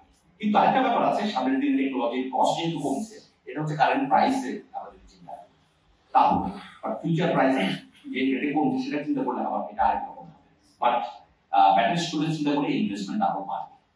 তো এত বড় অ্যামাউন্টের ইনভেস্টমেন্ট আমরা কিন্তু আমাদের স্থানীয় মার্কেট থেকে আমরা সংকলন করতে পারবো না। তো সেই ক্ষেত্রে আমাদের আইপিপি প্রজেক্ট যেগুলো হচ্ছে ইউটিলিটি স্কেল সোলার, মানে বড় স্কেলের সোলার যেগুলো, সেগুলো কিন্তু ইন্টারন্যাশনাল ফাইন্যান্স আসছে। তো আমাদের আরেকটি গুড অপশন হলো যে বন্ড মার্কেট ইউটিলাইজ করা। যেমন একটা 200 মেগাওয়াট প্রজেক্টের ক্ষেত্রে গ্রিন সুকুক হয়েছে, তো আমরা সিমিলার ন্যাচারালে আমরা হয়তো লোকাল বন্ডটাকে ইউটিলাইজ করতে পারি কিনা সেটা দেখা যেতে পারে, বাট আমাদের এটাও মাথায় রাখতে হবে local bond market very thin, so ওখানে কাজ করার অনেক সুযোগ রয়েছে। রিসেন্টলি সাস্টেইনেবিলিটি লিঙ্কড বন্ড একটা ইস্যু করেছে একটা মিড লাইফ, খুব সম্ভবত সেটা হচ্ছে রানার গ্রুপ বা এই ধরনের একটা কোম্পানির ইয়ের জন্য ইলেকট্রিক ভেহিকেল এবং তাদের একটা সোলার প্রজেক্টের জন্য। So sustainability linked bond, this is another good example to raise fund from local market. So আমরা এটা চিন্তা করতে পারি। এর সাথে আমরা গ্যারান্টো, গ্লোবালি গ্যারান্টো কাজ করে, তারা গ্যারান্টি দেয় প্রজেক্ট। সো এই গ্যারান্টোকে ইনক্লুড করে আমরা প্রজেক্টের রিস্ককে মিটিগেট করতে পারি। তো সেই জিনিসটা আমরা দেখতে পারি। আরেকটা হতে পারে সেটা হলো ক্রেডিট রিস্ক গ্যারান্টি স্কিম, যেটা অনেক দেশে আছে। পার্টিকুলারলি যখন রুফটপ সোলারের মতো প্রজেক্ট ইন্ডাস্ট্রি যখন রিস্ক ফিল করে, তখন ক্রেডিট রিস্ক গ্যারান্টি স্কিম দিয়ে এই রিস্কটাকে মিটিগেট করা যায়। ওয়ার্ল্ড ব্যাংক, বাংলাদেশ ব্যাংকের সাথে কাজ করছে, তারা একটা ফান্ড নিয়ে সেখানে ক্রেডিট রিস্ক গ্যারান্টি স্কিম তারা নিয়ে আসতে পারে। আর ফাইনালি এনার্জি এফিশিয়েন্সির একটা পার্ট, সেটা বলতে চাচ্ছি, যেহেতু শিক্ষক দিয়েছিলেন। হ্যাঁ, আমাদের এনার্জি এফিশিয়েন্সি পলিসি আছে, energy efficiency conservation master plan আছে, এবং সাথে এনার্জি এফিশিয়েন্সি কনজারভেশন রুলস আছে, যেটা গত বছর আপডেট হয়েছে। ওটার আন্ডারে বিভিন্ন ইন্ডাস্ট্রির এনার্জি অডিট, অর্থাৎ কতটুকু জ্বালানি কনজিউম করছে বিভিন্ন ইন্ডাস্ট্রি, সেটা দেখার ব্যাপার রয়েছে। এবং সাথে এনার্জি স্ট্যান্ডার্ডস এন্ড লেভেলিং রয়েছে, যেটা হচ্ছে বিভিন্ন অ্যাপ্লায়েন্স যেগুলো বাজারে ব্যবহার আছে সেগুলো আসলে জ্বালানি কতটুকু, আবার কোন standard, minimum energy performance standard সেটা মেনটেন করা, সেই ধরনের গাইডলাইন আছে। তবে এনফোর্সমেন্টটা সামনে আর একটু ইয়ে হবে, কারণ এনার্জি রেগুলেশন এই বছরই ম্যান্ডেটরি হওয়ার কথা। সেগুলো হলে হয়তো জ্বালানি সাশ্রয়ের দিকে আমরা হয়তো আর একটু বেটার ভালো পারফর্ম করতে পারবো। ধন্যবাদ। এখন আমি চলে যাব হুসেন স্যারের কাছে। আসলে আমরা সবাই জানি যে বা আমাদের দেশের বিদ্যুৎ খাতের অবস্থা কিরকম ছিল 2008-9 সালের। আমি জানি না আপনারা হয়তো তখন অনেক ছোট ছিলেন, আমার যদিও মনে আছে। তো সেই জায়গা থেকে আমাদের সরকার আমাদের যে 4টা এসডিজি এনার্জি ট্রানজিশনের 4 যে 4টা ইন্ডিকেটর, তার মধ্যে এনার্জি অ্যাভেলেবিলিটি এন্ড অ্যাক্সেসিবিলিটি শতভাগে অর্জন করতে পেরেছে। আমরা এখন 100% ইলেকট্রিফিকেশনের তকমাও দিচ্ছি, এটা আসলে অনেক বড় একটা অর্জন। এবং এই অর্জনের পুরা সময়টা জুড়েই সাথে ছিলেন, পাওয়ার সেলের সাথে ছিলেন হুসেন স্যার। তো আমি স্যারের কাছে একটু স্টোরিটাও শুনবো, আমি যদিও জানি, আমি চাচ্ছি বাকিরা যেন একটু জানো। এবং আরো যে দুটো আমাদের ইন্ডিকেটর আছে, যেটা কিনা সাশ্রয়ী মূল্যে এনার্জি এবং সকলের জন্য পরিচ্ছন্ন এনার্জি, তাতে সরকারের অনেক বড় প্ল্যান রয়েছে, অনেক বড় গোল রয়েছে। তো সেই ক্ষেত্রে সরকার কিভাবে আগাচ্ছে এবং পুরো আয়ার সেক্টরকে কিভাবে সাহায্য করতে পারে, সেই ক্ষেত্রে স্যার যদি আমাদেরকে।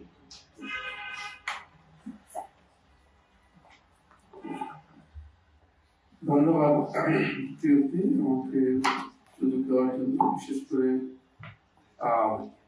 ইকোনমিক স্টাডি সেন্টার ইএসসি কে ধন্যবাদ জানাই। প্ল্যাটফর্মটা আমাদের ছাত্রদের নলেজ বেসড একটা প্ল্যাটফর্ম, এটা আমি আগে জানতাম না। খুবই আনন্দিত যে এই ধরনের একটা প্ল্যাটফর্ম আমাদের ছাত্রছাত্রীরা করেছে।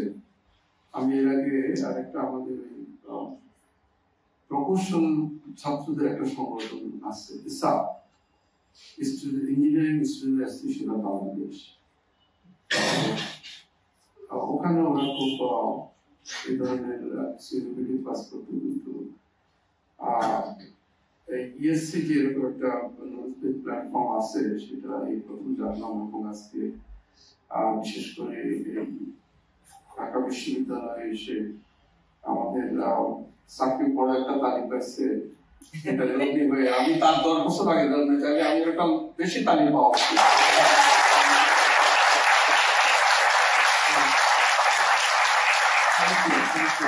বিশ্ববিদ্যালয় হলো আমাদের আন্দোলন সংগ্রাম সূতিকাগার, ভাষা আন্দোলনের মাস। আমি আমার বক্তব্যের শুরুতেই সর্বকালের সর্বশ্রেষ্ঠ বাঙালি জাতির পিতা সহ সকল ভাষা শহীদদের, যাদের নাম আমরা জানি, সালাম, বরকত, রবীন্দ্র সহ সকল ভাষাশীলদেরকে আমি শ্রদ্ধার সাথে স্মরণ করছি। আজকে বিশেষ করে টপিকটা আমি মনে করি যে এটাকে বেশি সারগর্ভপূর্ণ না করে এটা বরং খোলামেলা আলোচনা, যে নলেজ যেটা করবে সেটা আমরা ভালো করে আমি সেভাবে চেষ্টা করি। সেই সুযোগটা দিয়েছি, কিন্তু তাইলে আমার সময় কিন্তু আমার লম্বা লাগবে, কারণ আমার আগে আমার যে চারজন বক্তব্য রেখেছেন ওনারা যদি ইভেন সরাসরি সরকারকে নাও বলেন, তারপর ওনাদের বক্তব্যের মধ্যে কিন্তু সরকারের রেসপন্স করার দায়িত্বটা আমার উপরে পড়ে যে এইসব জায়গায়, সেজন্য আমি একটু সময় বেশি দিই। প্রিয়তা ঠিকই বলেছে যে আপনারা হয়তো অনেক তখন ছোট ছিলেন, 2006-07 যদি আমার একটা প্রেজেন্টেশন থাকতো, আমি যখন এই 8-9 দেখাতাম, 6-7 দিকে পত্রিকাগুলো ডেইলি স্টার, প্রথম আলো, বিদ্যুতের দাবিতে মিছিল, তারপরে কলসি মিছিল, ঝাড়ু মিছিল, দৌড় মিছিল, আপনারা জানেন এরকম অনেক কিছু হয়েছিল। এবং তখন আমাদের চাহিদা ছিল around 6000 megawatt as opposed to the actual generation of less than 4000 megawatt.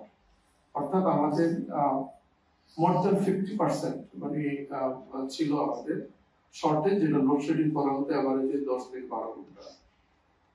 তো সেই জায়গায় যখন সরকার, শেখ হাসিনা সরকার দায়িত্ব গ্রহণ করে, তখন আরেকটা হলো যে প্রায় 1.5 লাখ কনজিউমারের অ্যাপ্লিকেশন পেন্ডিং ছিল। কারণ হলো যাদের আছে মানে কানেকশন, তাদেরকে তো সরকার বিদ্যুৎ পাচ্ছিল না। তখন আমরা একটা ট্রিকি সিদ্ধান্ত নিলাম, যেটা শফিকের কথা উঠে আসছে, যে এই লোকগুলোকে প্রায়োরিটাইজ কিভাবে করবো। কারণ আমরা এর মধ্যে যেটা করলাম, যে যেমন ধরুন একটা বিদ্যুৎ কেন্দ্র বানাতে সাধারণভাবে যদি হয় ইমপ্লিমেন্টেশন 3 থেকে 4 বছর লাগে, কিন্তু বাংলাদেশের পার্সপেক্টিভে 12 বছর লেগেছে। যেমন আমাদের চাঁদপুরে একটা 150 মেগাওয়াট বিদ্যুৎ কেন্দ্র, আমার শিবদেগঞ্জে ওয়ার্ল্ড ব্যাংকের ফাইন্যান্সে 335 কনভার্সন 12 বছর লেগেছে। সেই জায়গায় আমরা একটা প্রথম বিদ্যুৎ কেন্দ্রের 100 মেগাওয়াটের 3.5 মাস আগে। So this was the landmark achievement of the program. সেটা করতে গিয়ে একটা আইন হয়েছে, যেটা এখনো সমালোচিত হয়। গত 2 দিন আগেও সিপিডি একটা ডায়ালগ করেছে, সেখানে উঠে আসছে যে বিশেষ আইন যেটা আছে সেটাকে বাতিল করা হচ্ছে। এখন তো আর সেই ক্রাইসিস নাই। সেই আইনটাকে দিয়ে আমরা যেটা করেছি, যে এটা আপনাদের জানা উচিত, কারণ আমাদের ছাত্ররা কিন্তু সবচেয়ে বেশি সমাজ সচেতন। তারা এখন তো আসলে সত্যি কথা যদি বলি, যে সেই আমাদের সময়কার ঢাকা বিশ্ববিদ্যালয় বুয়েট সেরকম এখন ডাকসুও নাই, ইউকসুও নাই, এই যে এইসব রাষ্ট্রীয় সামাজিক জিনিস নিয়ে আন্দোলন কিন্তু এখন করতে গেলে। তারপরেও কিন্তু ছাত্রছাত্রীদের ব্যক্তিগতভাবে তাদের মনে কিন্তু এই কনসার্ন গুলো আছে, তাদের এই জিজ্ঞাসা গুলো আছে, তাদের এই হতাশা গুলো আছে দেশকে নিয়ে। এই আইনটার ক্ষেত্রে আমি জানি যে বিশেষ করে quick rental, capacity charge, reserve, এগুলো আপনারা হমেশা শুনেন যে এগুলো কি সঠিক হচ্ছে কিনা, অথবা এটা সঠিক পথে যাচ্ছে কিনা। তো ওই বিশেষ আইনটা আমরা কিন্তু যখন করেছি প্রেক্ষাপটটা বললাম, এবং এখনো সেটা বলা হচ্ছে এই কারণে যে বরং এই নবায়নযোগ্য জ্বালানি যেমনি করে তখন আমরা এনার্জি অ্যাভেলেবিলিটিকে এনশিওর করার জন্য বিশেষ আইনটাকে প্রয়োগ করেছি। এখন এটাকে বলবৎ রাখা হয়েছে যে নবায়নযোগ্য জ্বালানিটাকে কিভাবে দ্রুত স্কেল আপ করা যায় সেটার জন্য। আমি যেটা সবসময় বলি যে ধরুন যে কোনো আইন কিন্তু এটা কালো না সাদা, এটা নির্ভর করে এর প্রয়োগের উপরে। এবং অনেক ভালো ভালো আইন আছে বাংলাদেশে, সেগুলো কিন্তু প্রয়োগ হয় না বলে কিন্তু এগুলো সুফল কিন্তু আমাদের লোকজন মানে তারা নিজে আমাদের বিভিন্ন কমিশন করা হয়েছে না, মানবাধিকার কমিশন, তথ্য অধিকার কমিশন, এগুলোর ইফেক্টিভিটির উপর নির্ভর করে কিন্তু সুফল মানুষ পায়। কিন্তু আমার মনে হয় সেগুলো প্রকাশিত হবে না।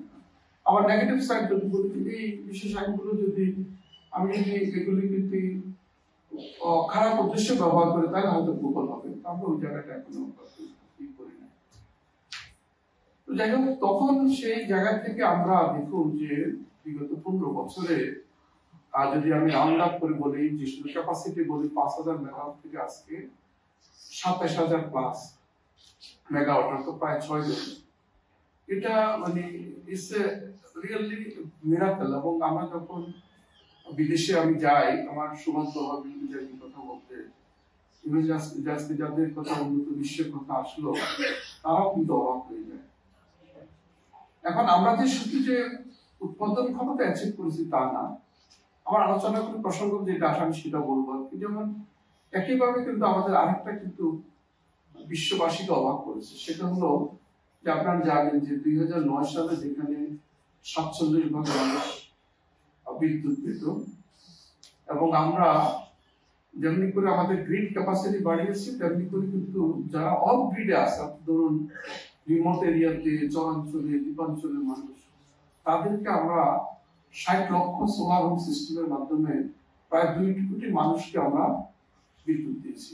এটাও কিন্তু পৃথিবীর কিন্তু সবচেয়ে বড় সোলার হোম সিস্টেম প্রোগ্রাম। এত বড় প্রোগ্রাম পৃথিবীর কিন্তু অন্য আমাদের এখন এই নবায়নযোগ্য জ্বালানি ইনসিগনিফিকেন্ট, পাশাপাশি কিন্তু আমাদের ওই অর্জনগুলো কিন্তু আছে। আমরা মিনিং দ্যাট আমরা কিন্তু এগুলোকে we have not given less priority to বরং আমরা সমান্তরালে আমরা এগোনোর চেষ্টা করছি। আমাদের এই শুরু থেকে 2-3টা একটু কনসেপশন আমাদের ক্লিয়ার করা দরকার। একটা বলেছেন, দুটোই বিরুদ্ধে বলেছেন, একটা আমাদের ইন্ডিয়ার শাহরিয়ার সাপ্লিমেন্ট করেছে, সেটা হলো যে আমাদের যে টার্গেটটা আছে সেটা হলো 40%, যেটা বলা হয়েছে যে নবায়নযোগ্য 41 সালের মধ্যে 40% নবায়নযোগ্য জ্বালানি। আমাদের এই টার্গেটটা আমরা বলছি যে এটা ক্লিন এনার্জি, পরিচ্ছন্ন জ্বালানি। কারণ নবায়নযোগ্য জ্বালানির পরিধি এবং সংখ্যা কিন্তু অনেক জায়গায় কিন্তু ভিন্নতা আছে, কিন্তু ওগুলো আসলে নেচারটা হলো আলটিমেট রেজাল্টটা কি, আমরা পরিচ্ছন্ন জ্বালানি চাই, তাই না? কার্বন ফ্রি আমরা জ্বালানি চাই। সেই জায়গায় গিয়ে আমরা ওটাকে পরিচ্ছন্ন জ্বালানি থেকে আমরা 40% বলেছি। যেমন একটা উদাহরণ দিই, যে এখন ধরুন বড় বড় হাইড্রো যেগুলো আপনার 300-400 মেগাওয়াট, অনেকেই কিন্তু আমার এগুলোকে ওই যখন হিসাব করেন নবায়নযোগ্য জ্বালানি বা আবার নিউক্লিয়ার এটা কিন্তু একেবারে ক্লিন, এখানে কিন্তু কম কার্বন ইমিশন হয় না, সেটাকে পরিচ্ছন্ন জ্বালানি হিসেবে।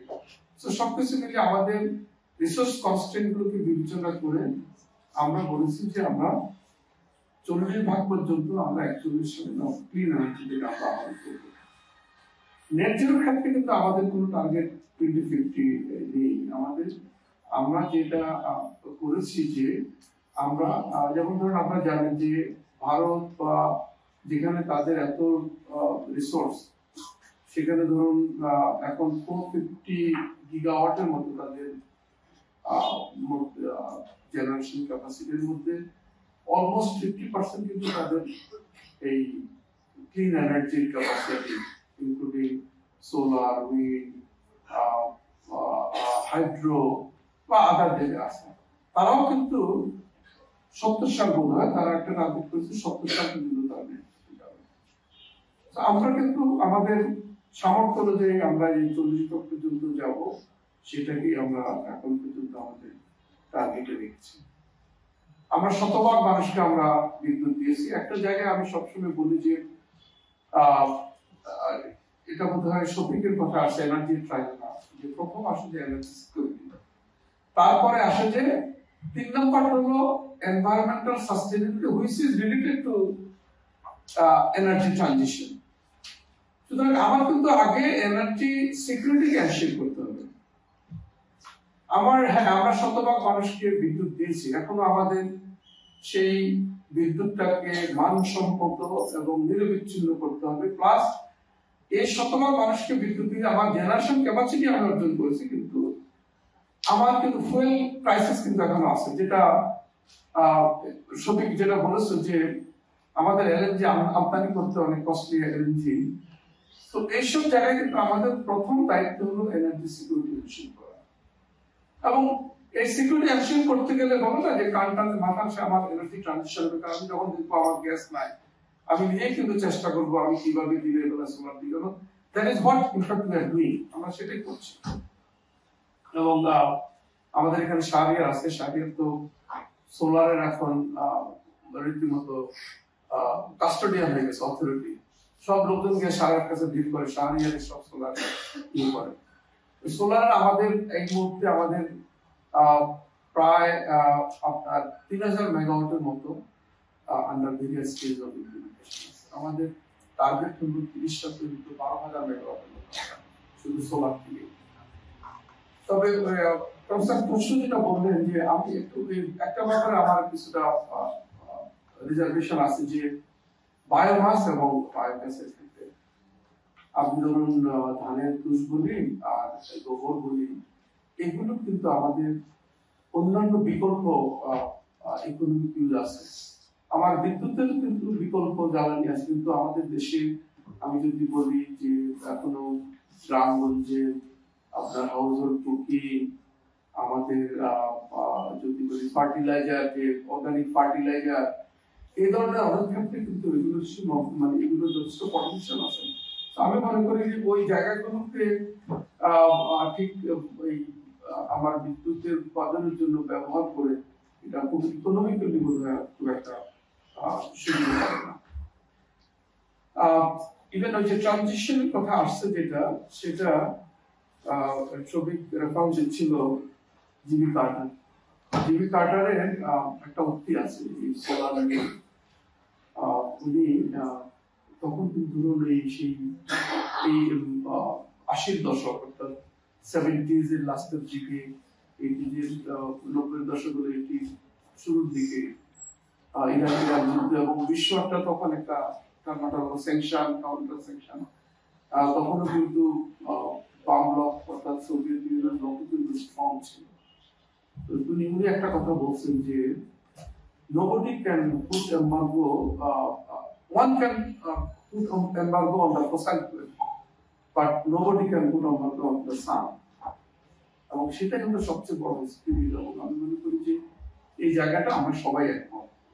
আমাদের হয়তো ভিন্নতা আছে যে আমরা কতটুকু অর্জন করলাম না করলাম, কিন্তু এটাকে যে আমাদের সর্বস্ব কাজে লাগাতে হবে সেটা নিয়ে কোনো দ্বিমত নাই। তবে এর অনেক টেকনোলজিক্যাল লিমিটেশন আছে, যেটা শাহরিয়ারও যেটা বলার চেষ্টা করবো যে আমরা কিন্তু আমাদের গ্রিড স্ট্যাবিলিটির একটা বিষয় আছে। এগুলো এই যে আমাদের ভেরিয়েবল রিনিউয়েবল এনার্জি, এগুলোকে যদি আমাদের গ্রিডে ইন্ট্রোডিউস করতে হয় কতটুকু নিতে পারবে, একটা থাম্ব রুল আছে যে 10% বেশি যদি ধরনের ভেরিয়েবল রিনিউয়েবল এনার্জি হয় তাহলে গ্রিডটাকে সেভাবে প্রস্তুত করতে হবে। তো আমরা চোখ বন্ধ করে 10% পর্যন্ত যেতে পারবো, যেটা প্রফেসর কষ্ট বলতেছিল যে 2% বা 5% এরকম। আমরা ওখানে কিন্তু আমাদের হয়তো একটা দায় আছে যে আমরা অনেক সময় ধরুন কিছু টেকনিক্যাল জার্গন ইউজ করে এতে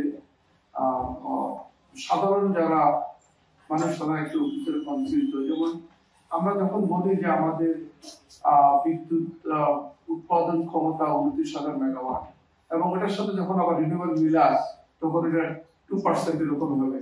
কিন্তু এই 29,000 মেগাওয়াট আমরা যখন বলি তখন বলি গ্রিড, অফ গ্রিড, ক্যাপটিভ, কারণ এগুলো সব মিলে আসলে আমাদের ন্যাশনাল ক্যাপাসিটি।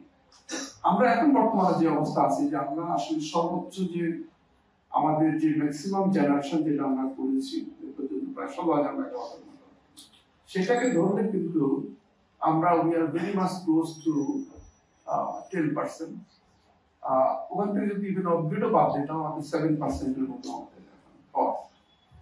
এটা কিন্তু খুব সামনে ইনক্লুড করবে আগামী 1 বছরে আমাদের 1000 মেগাওয়াটের বেশি আমাদের আগে যুক্ত হবে। এবং আমরা বেশ কিছু সোলার এনার্জি আমরা ইউটিলিটি স্কেল আমাদের পাবলিক কোম্পানিগুলো অর্থাৎ গভর্নমেন্ট কোম্পানিগুলো নিয়েছে।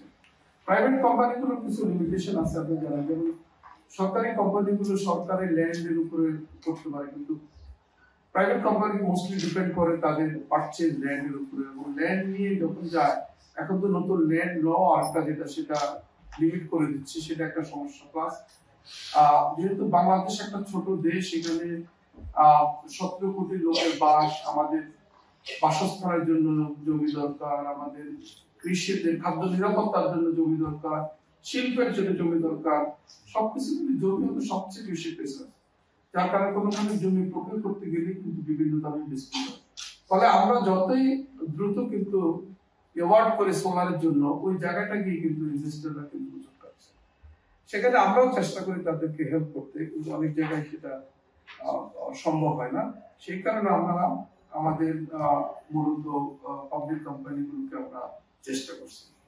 আমাদের স্মার্ট বাংলাদেশ মানে প্রধানমন্ত্রী যে আমাদেরকে নতুন মিশন দিয়েছেন, আমরা মনে করি যে ডেফিনেটলি যে technocrat smart technology is required for smart Bangladesh. এবং বিদ্যুৎ খাতের এই যে বললাম যে আমাদের যেসব নবায়নযোগ্য জ্বালানি আগামীতে যখন গ্রিডে আসবে, সেখানে গ্রিডকে স্ট্যাবল করতে হলে there is no alternative other than going for smart technology. আমরা সেই লক্ষ্যে কাজ করছি। আমাদের আইওটি দিয়ে আমরা আমাদের ডিস্ট্রিবিউশন নেটওয়ার্কগুলোকে আমরা ইকুইপ করছি। আমাদের এআই আর্টিফিশিয়াল ইন্টেলিজেন্স আমরা ইন্ট্রোডিউস করছি। এবং আপনারা জানেন যে এখন আমাদের প্রায় প্রত্যেকটা ডিস্ট্রিবিউশন এন্টিটি স্ক্যাডার আওতায় আসছে। আমরা স্মার্ট মিটার দিচ্ছি এবং ডিজিটালাইজেশনের প্রশ্ন আছে। বিদ্যুৎ খাত একমাত্র খাত যেখানে ইন্টিগ্রেটেড এনার্জি রিসোর্স প্ল্যানিং আমরা করেছি। আমাদের সবগুলো এন্টিটি, আমাদের 16টা এন্টিটি সবগুলো আমরা এন্টারপ্রাইজ রিসোর্স প্ল্যানিং এর আওতায়। আমি একমাত্র সরকারের মধ্যে একমাত্র বিদ্যুৎ বিভাগ যারা এই কাজ করেছে। তো আমরা এই ক্ষেত্রে কিন্তু আমরা বলি যে উই আর পাইওনিয়ার এবং we are the leading ministry in the government. আমরা সর্বাত্মকভাবে চেষ্টা করছি। এবং সাকিবের কথা যেটা আসলে আরেকটা খুব ইম্পর্টেন্ট, যে আমরা আসলে আমাদের যে কথা বললাম যে ল্যান্ড কনস্ট্রেইন, আমাদের শুধু সিঙ্গেল, যেমন ধরুন একটা প্রশ্ন আসে যে অনেকে প্রশ্ন করে যে কোন দেশ তো শতবার নবায়নযোগ্য জ্বালানিতে গেছে, তো হোয়াই নট উই? এটা যাদের একটাকে সাপ্লিমেন্ট করে, যেমন ধরুন দিনের বেলায় সৌর বিদ্যুৎ আছে, আমি রাত্রে কি করব? এখন যাদের এই কম্বিনেশন গুলো আছে, সৌর বিদ্যুৎ, বায়ু বিদ্যুৎ, হাইড্রো, তারা কিন্তু এগুলো কম্বিনেশন করে তারা করতে পারে। আমাদের আসলে প্র্যাকটিক্যালি এখন পর্যন্ত যদি বলি প্রোভেন রিসোর্স সৌর ছাড়া, যেটা শুধু বলেছি যে আমরা উইন্ডে আমরা এখন অফশোর ফিজিবিলিটি স্টাডি আমরা করছি। অনশোরে আমরা ইউএসএআইডি এর মাধ্যমে আমরা যে উইন্ড ম্যাপিং করেছিলাম, এটা তখন যে রিপোর্টটা তারা দিয়েছিল এটা ছিল lower moderate potential. But technology অ্যাডভান্সমেন্টের সুবাদে আমরা কিন্তু ওটা থেকে এই লোয়ার মডারেট পটেনশিয়াল দিয়ে কিন্তু আমরা এই রিস্কটা নিয়েছি। এখন আমরা অনশোরেও কিন্তু আমাদের সৌর বিদ্যুৎ, যেমন আমরা জানি যে কক্সবাজার পুরুষকুল আমরা 62 মেগাওয়াটের একটি সৌর বিদ্যুৎ স্থাপন করেছি, we are getting good result. এবং সেটা দেখে আরো আমাদের মঙ্গলার দিকে আরো 2-3টা হচ্ছে। তো আমরা চেষ্টা করছি অনশোরে করা, বাট ডেফিনেটলি এগুলো যে it should be along the coast, এবং ভিতরে ইনসাইডে খুব একটা পটেনশিয়াল খুব একটা মনে হয় না। অফশোরের ক্ষেত্রে গিয়ে ফিজিবিলিটি হচ্ছে, কারণ আপনি ধরেন বাংলাদেশের Bay of Bengal is not North Sea. আমাদের বে অফ বেঙ্গল যথেষ্ট রাফ। ইভেন আমরা আমাদের জাহাজ এলএনজি ভেসেল গুলো পর্যন্ত বছরের 5-6 মাস আমরা ইউজ করতে পারি না, কারণ তখন সমুদ্র এত উত্তাল থাকে। তো সেই জায়গাগুলোকে আমাদের বিবেচনায় নিয়ে কিন্তু আমাদের করতে হয়, আমরা সেগুলো দেখছি। তো এই বিকল্প যেটা সাকিব বলেছে যে আমাদেরকে রিজিওনাল কোঅপারেশনটাকে ইম্পর্টেন্ট দিতে হবে, আমরা সেটা করছি। যে আপনারা জানেন যে প্রথমত আমাদের যে নেইবারিং কান্ট্রিগুলো hydro rich, Bhutan, Nepal, including India, এবং আমাদের কিন্তু একটা ট্রিমেন্ডাস সিজনাল ডাইভার্সিটি আছে। যেমন ধরুন আমাদের যদিও সামারে আমাদের ডিমান্ড হয়ে যায়, এবারে আমরা প্রেডিক্ট করেছি যে ৭৫০০ মেগাওয়াট হবে, এবং ইন্টারেস্টিংলি যে এই শীতে আমাদের সর্বনিম্ন ৬০০০ মেগাওয়াটের ডিমান্ড, তাহলে দেখুন যে ৬০০০ আর ১৭০০০। আর অন্যদিকে নেপাল ভুটানে যেহেতু হিমালয়ান কান্ট্রি, তাদের শীতকালে তাদের খুব দরকার হয়, তাদের হিটিং লোড দরকার হয়, তাদের কিন্তু শীতকালে চাহিদা বরং ডাবল হয়ে যায়। এই যে আমাদের যে সিজনাল ডাইভার্সিটি, আমরা এটাকে কাজে লাগিয়ে আমরা কিন্তু আমাদের যে ক্রস বর্ডার ট্রেডটাকে আমরা বাড়াতে, এতে হলো কি যে দুটো জিনিস হয়। একটা হলো তো যে আমার যে শর্টেজে আমি সেটা আনলাম, আর সারপ্লাসে দিলাম, সেটা শুধু নয়, আমি আমার ওভারঅল যে জেনারেশন প্ল্যানটাকে মোস্ট ইকোনমিক্যাল ওয়েতে করতে পারি। কারণ আমরা কি করি, যে বললাম যে আমার পিক ডিমান্ড ১৭৫০০ হবে, আমার তো অন্য সময় যতই লাগুক না কেন আমার জেনারেশনটাকে ওটাকে মাথায় রেখে করতে হবে। এবং এটা হয়তো ধরেন বছরের কয়েকটা মাস, কয়েকটা ঘন্টা, প্রতিদিন কয়েক ঘন্টা, যে সন্ধ্যার পর থেকে হয়তো রাত্রে ৯টা-১০টা পর্যন্ত ওখানে থাকে, বাস দিয়ে ডিমান্ডটা কমে। আমার যদি যে রিজনাল কোঅপারেশন থাকে, I can cut my peak generation cost, এবং এতটুকু আমার জেনারেশন কস্টটা কমবে, যেটা আসলে অ্যাফোর্ডেবিলিটির কথা যেটা আসলো, সো আমি সেটা অ্যাফোর্ডেবল করতে পারবো। সেই জায়গাটাও কিন্তু আমরা কাজ করছি। এবং আমরা আমাদের যে যে কথাটা আসলো যে আমরা দেশে ওই যে যখন ১.৫ লক্ষ আপনার মানুষ সংযোগের অপেক্ষা ছিল, আমরা ওদেরকে প্রায়োরিটাইজ করার জন্য কিন্তু আমরা একটা ইনোভেটিভ শর্ত দিয়েছিলাম যে সে সোলার প্যানেল লাগাবে তখন পাবে। তখন তো যে আগে লাগাইছে আমাদের তাহলে প্রায়োরিটাইজ করতে সুবিধা হয়েছিল, তাহলে তো আবার কাকে প্রায়োরিটি দিব, আগে কাকে পরে দিব।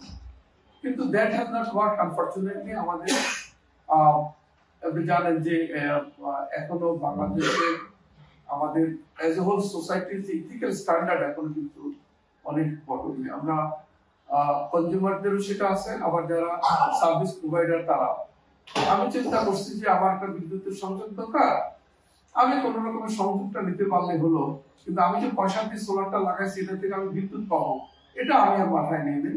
আমি ওটাকে মাথায় না নিয়ে সাপ্লায়ারটা এই সুযোগ দিচ্ছি যে ঠিক আছে আপনাকে আমি ভাড়ায় দিলাম, আপনি বিদ্যুৎ দেন, এরপর আমি এটা নিয়ে যাবো। সেই জায়গাটা ফেল করেছিল। সেই জন্য আমরা যেটা এখন করেছি যে আমরা নেট মিটারিং ইন্ট্রোডিউস করেছি।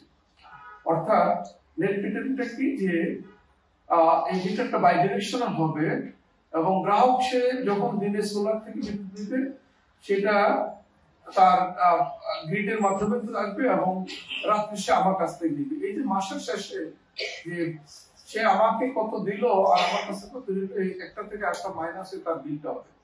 সে যখন দেখে যে আগে আমি তো ৩০০ ইউনিটের অ্যাডভান্টেজ পাইছি, দেন হি ফিল এনকারেজ, কারণ সে ইজ বিলিভিং যে আমার তো বিল কমছে। এটা কিন্তু it is working very nicely.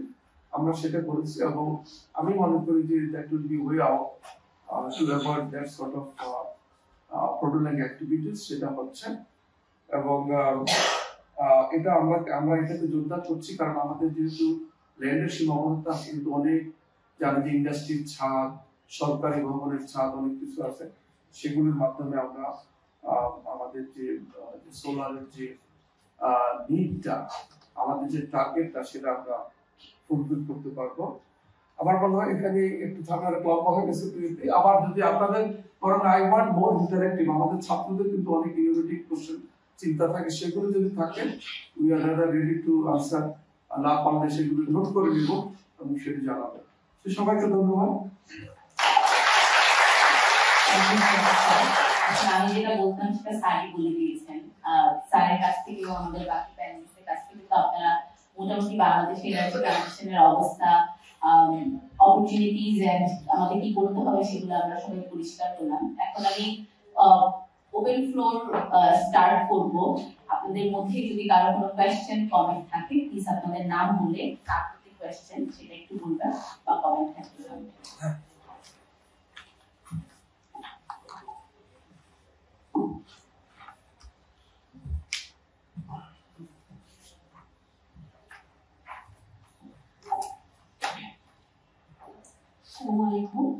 Joshi, economics department. আমার কোয়েশ্চেনটা ছিল যে বাংলাদেশ ন্যাশনাল গ্রিডে আগামী অল্প কিছুদিনের মধ্যে রূপপুর পারমাণবিক বিদ্যুৎ কেন্দ্র যোগ হয়ে যাচ্ছে, আমাদের যে প্রোডাকশন ক্যাপাসিটি সেটা বেড়ে যাচ্ছে। আর এই ক্যাপাসিটি বেড়ে যাওয়ার পরে আমাদের কনজাম্পশন তো কনজাম্পশন সেগুলো অতটা বাড়ছে না। আমরা এই যে রূপটাকে এটাকে কাজে লাগাতে কিভাবে পারবো যে আমরা এই মাঝখানের পিরিয়ডটাতে আমরা কি ফসিল ফুয়েলের উপর ডিপেন্ডেন্সিটা কমিয়ে যে রিনিউয়েবল এনার্জি দিকে আমরা কি যেতে পারবো কিনা, আর রূপপুরের আফটারটেকটা কি হবে আমাদের ইকোনমিক এনার্জি রিসোর্স? প্রশ্নটা কার জন্য করা হয়েছে নাকি ইন জেনারেল? In general. না, ইন জেনারেল হলো এটা আসলে points to the government, so কারণ এটা আমাদের দায়িত্ব।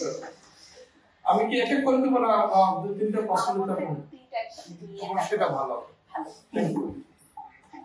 তাহলে আমি হাত দিতে পারছি। এখানে আসছি, ঠিক আছে, আপনার কাছে আসছি। Assalamu alaikum. I'm a student of the economics department of the University of Dhaka. So my point of concern is তোমার নামটা আবার কি বলবো? Ajay Rafi. So my point of concern is even with non-renewable resources, we're having trouble with supplying enough energy to meet the demand. And energy transition requires a lot of assets that some of which are still beyond our reach. So by the time we're able to reach the level where we will be able to meet the demand will multiply due to the population increase or the emergence of heavy industries. So this idea of complete energy transition, is it actually attainable by our current standards, or is it just a thought of utopia? Thank you.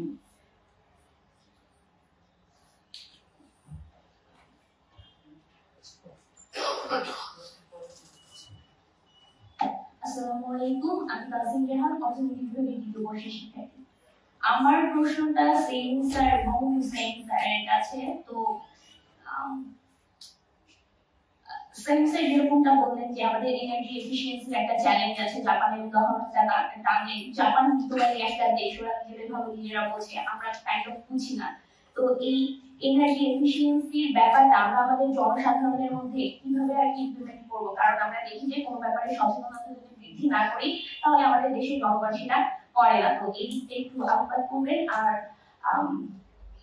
Hussain স্যারের কাছে প্রশ্ন হচ্ছে, বর্তমানে আমাদের হাতে clean energy হিসেবে রূপপুর আছে, বাকি যে সোলার প্যানেলের কথাটা বললেন এটা অ্যাকচুয়ালি লার্জ স্কেলে ছাড়া সোলার দিয়ে কাজ করা কিন্তু খুবই শক্ত একটা ব্যাপার। যেমন গ্রামে আমার দাদু বাড়িতে দেখেছি আগে সোলার এবং ইলেকট্রিসিটিকে পাশাপাশি চালানো হতো। তো জিনিসটা এমন হয়ে গিয়েছে যে সোলার দিয়ে পুরো বাড়িটা কাভার করা যায় না, বর্তমানে জিনিসটা বন্ধ হয়ে গিয়েছে। তো আমাদের হাতে রূপপুর আছে 2041-এর মধ্যে কিভাবে আমরা 40% ক্লিন এনার্জি অ্যাচিভ করতে পারবো, নাকি আর কি একটা ক্রাইসিস এসে যাবে তারপর আমাদের প্রবলেম হবে? আসলে 2040-এর মধ্যে 40% ক্লিন এনার্জি বাংলাদেশে অ্যাচিভ করা সম্ভব কিনা?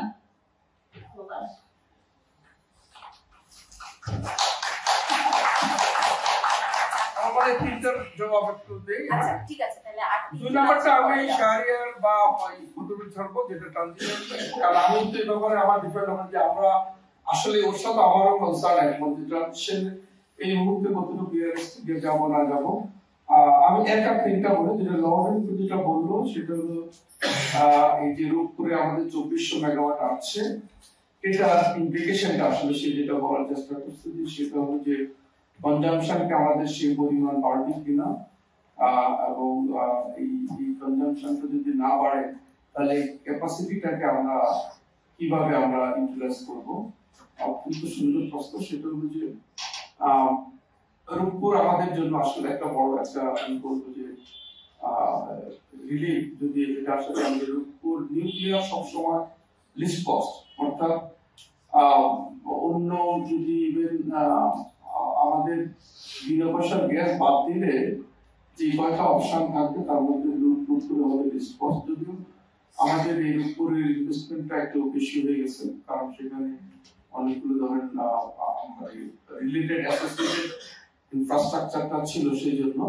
এরপরও একটা নিউক্লিয়ার পাওয়ার প্ল্যান্ট যেমন ধরুন মিনিমাম 25% অপারেট করে, সেই হিসাবে এটা আমরা হিসাব করে দেখেছি still it will be the least cost. তো এটা আমাদেরকে ইউজ করতে হবে। সেটা করতে গেলে ধরুন যে ডিমান্ড যেটা বলেন একটু আগে, ওই যে প্রিয়তি বলছিল যে দিস এনার্জি আর ইকোনমি, এটা আসলে হুইচ কামস ফার্স্ট।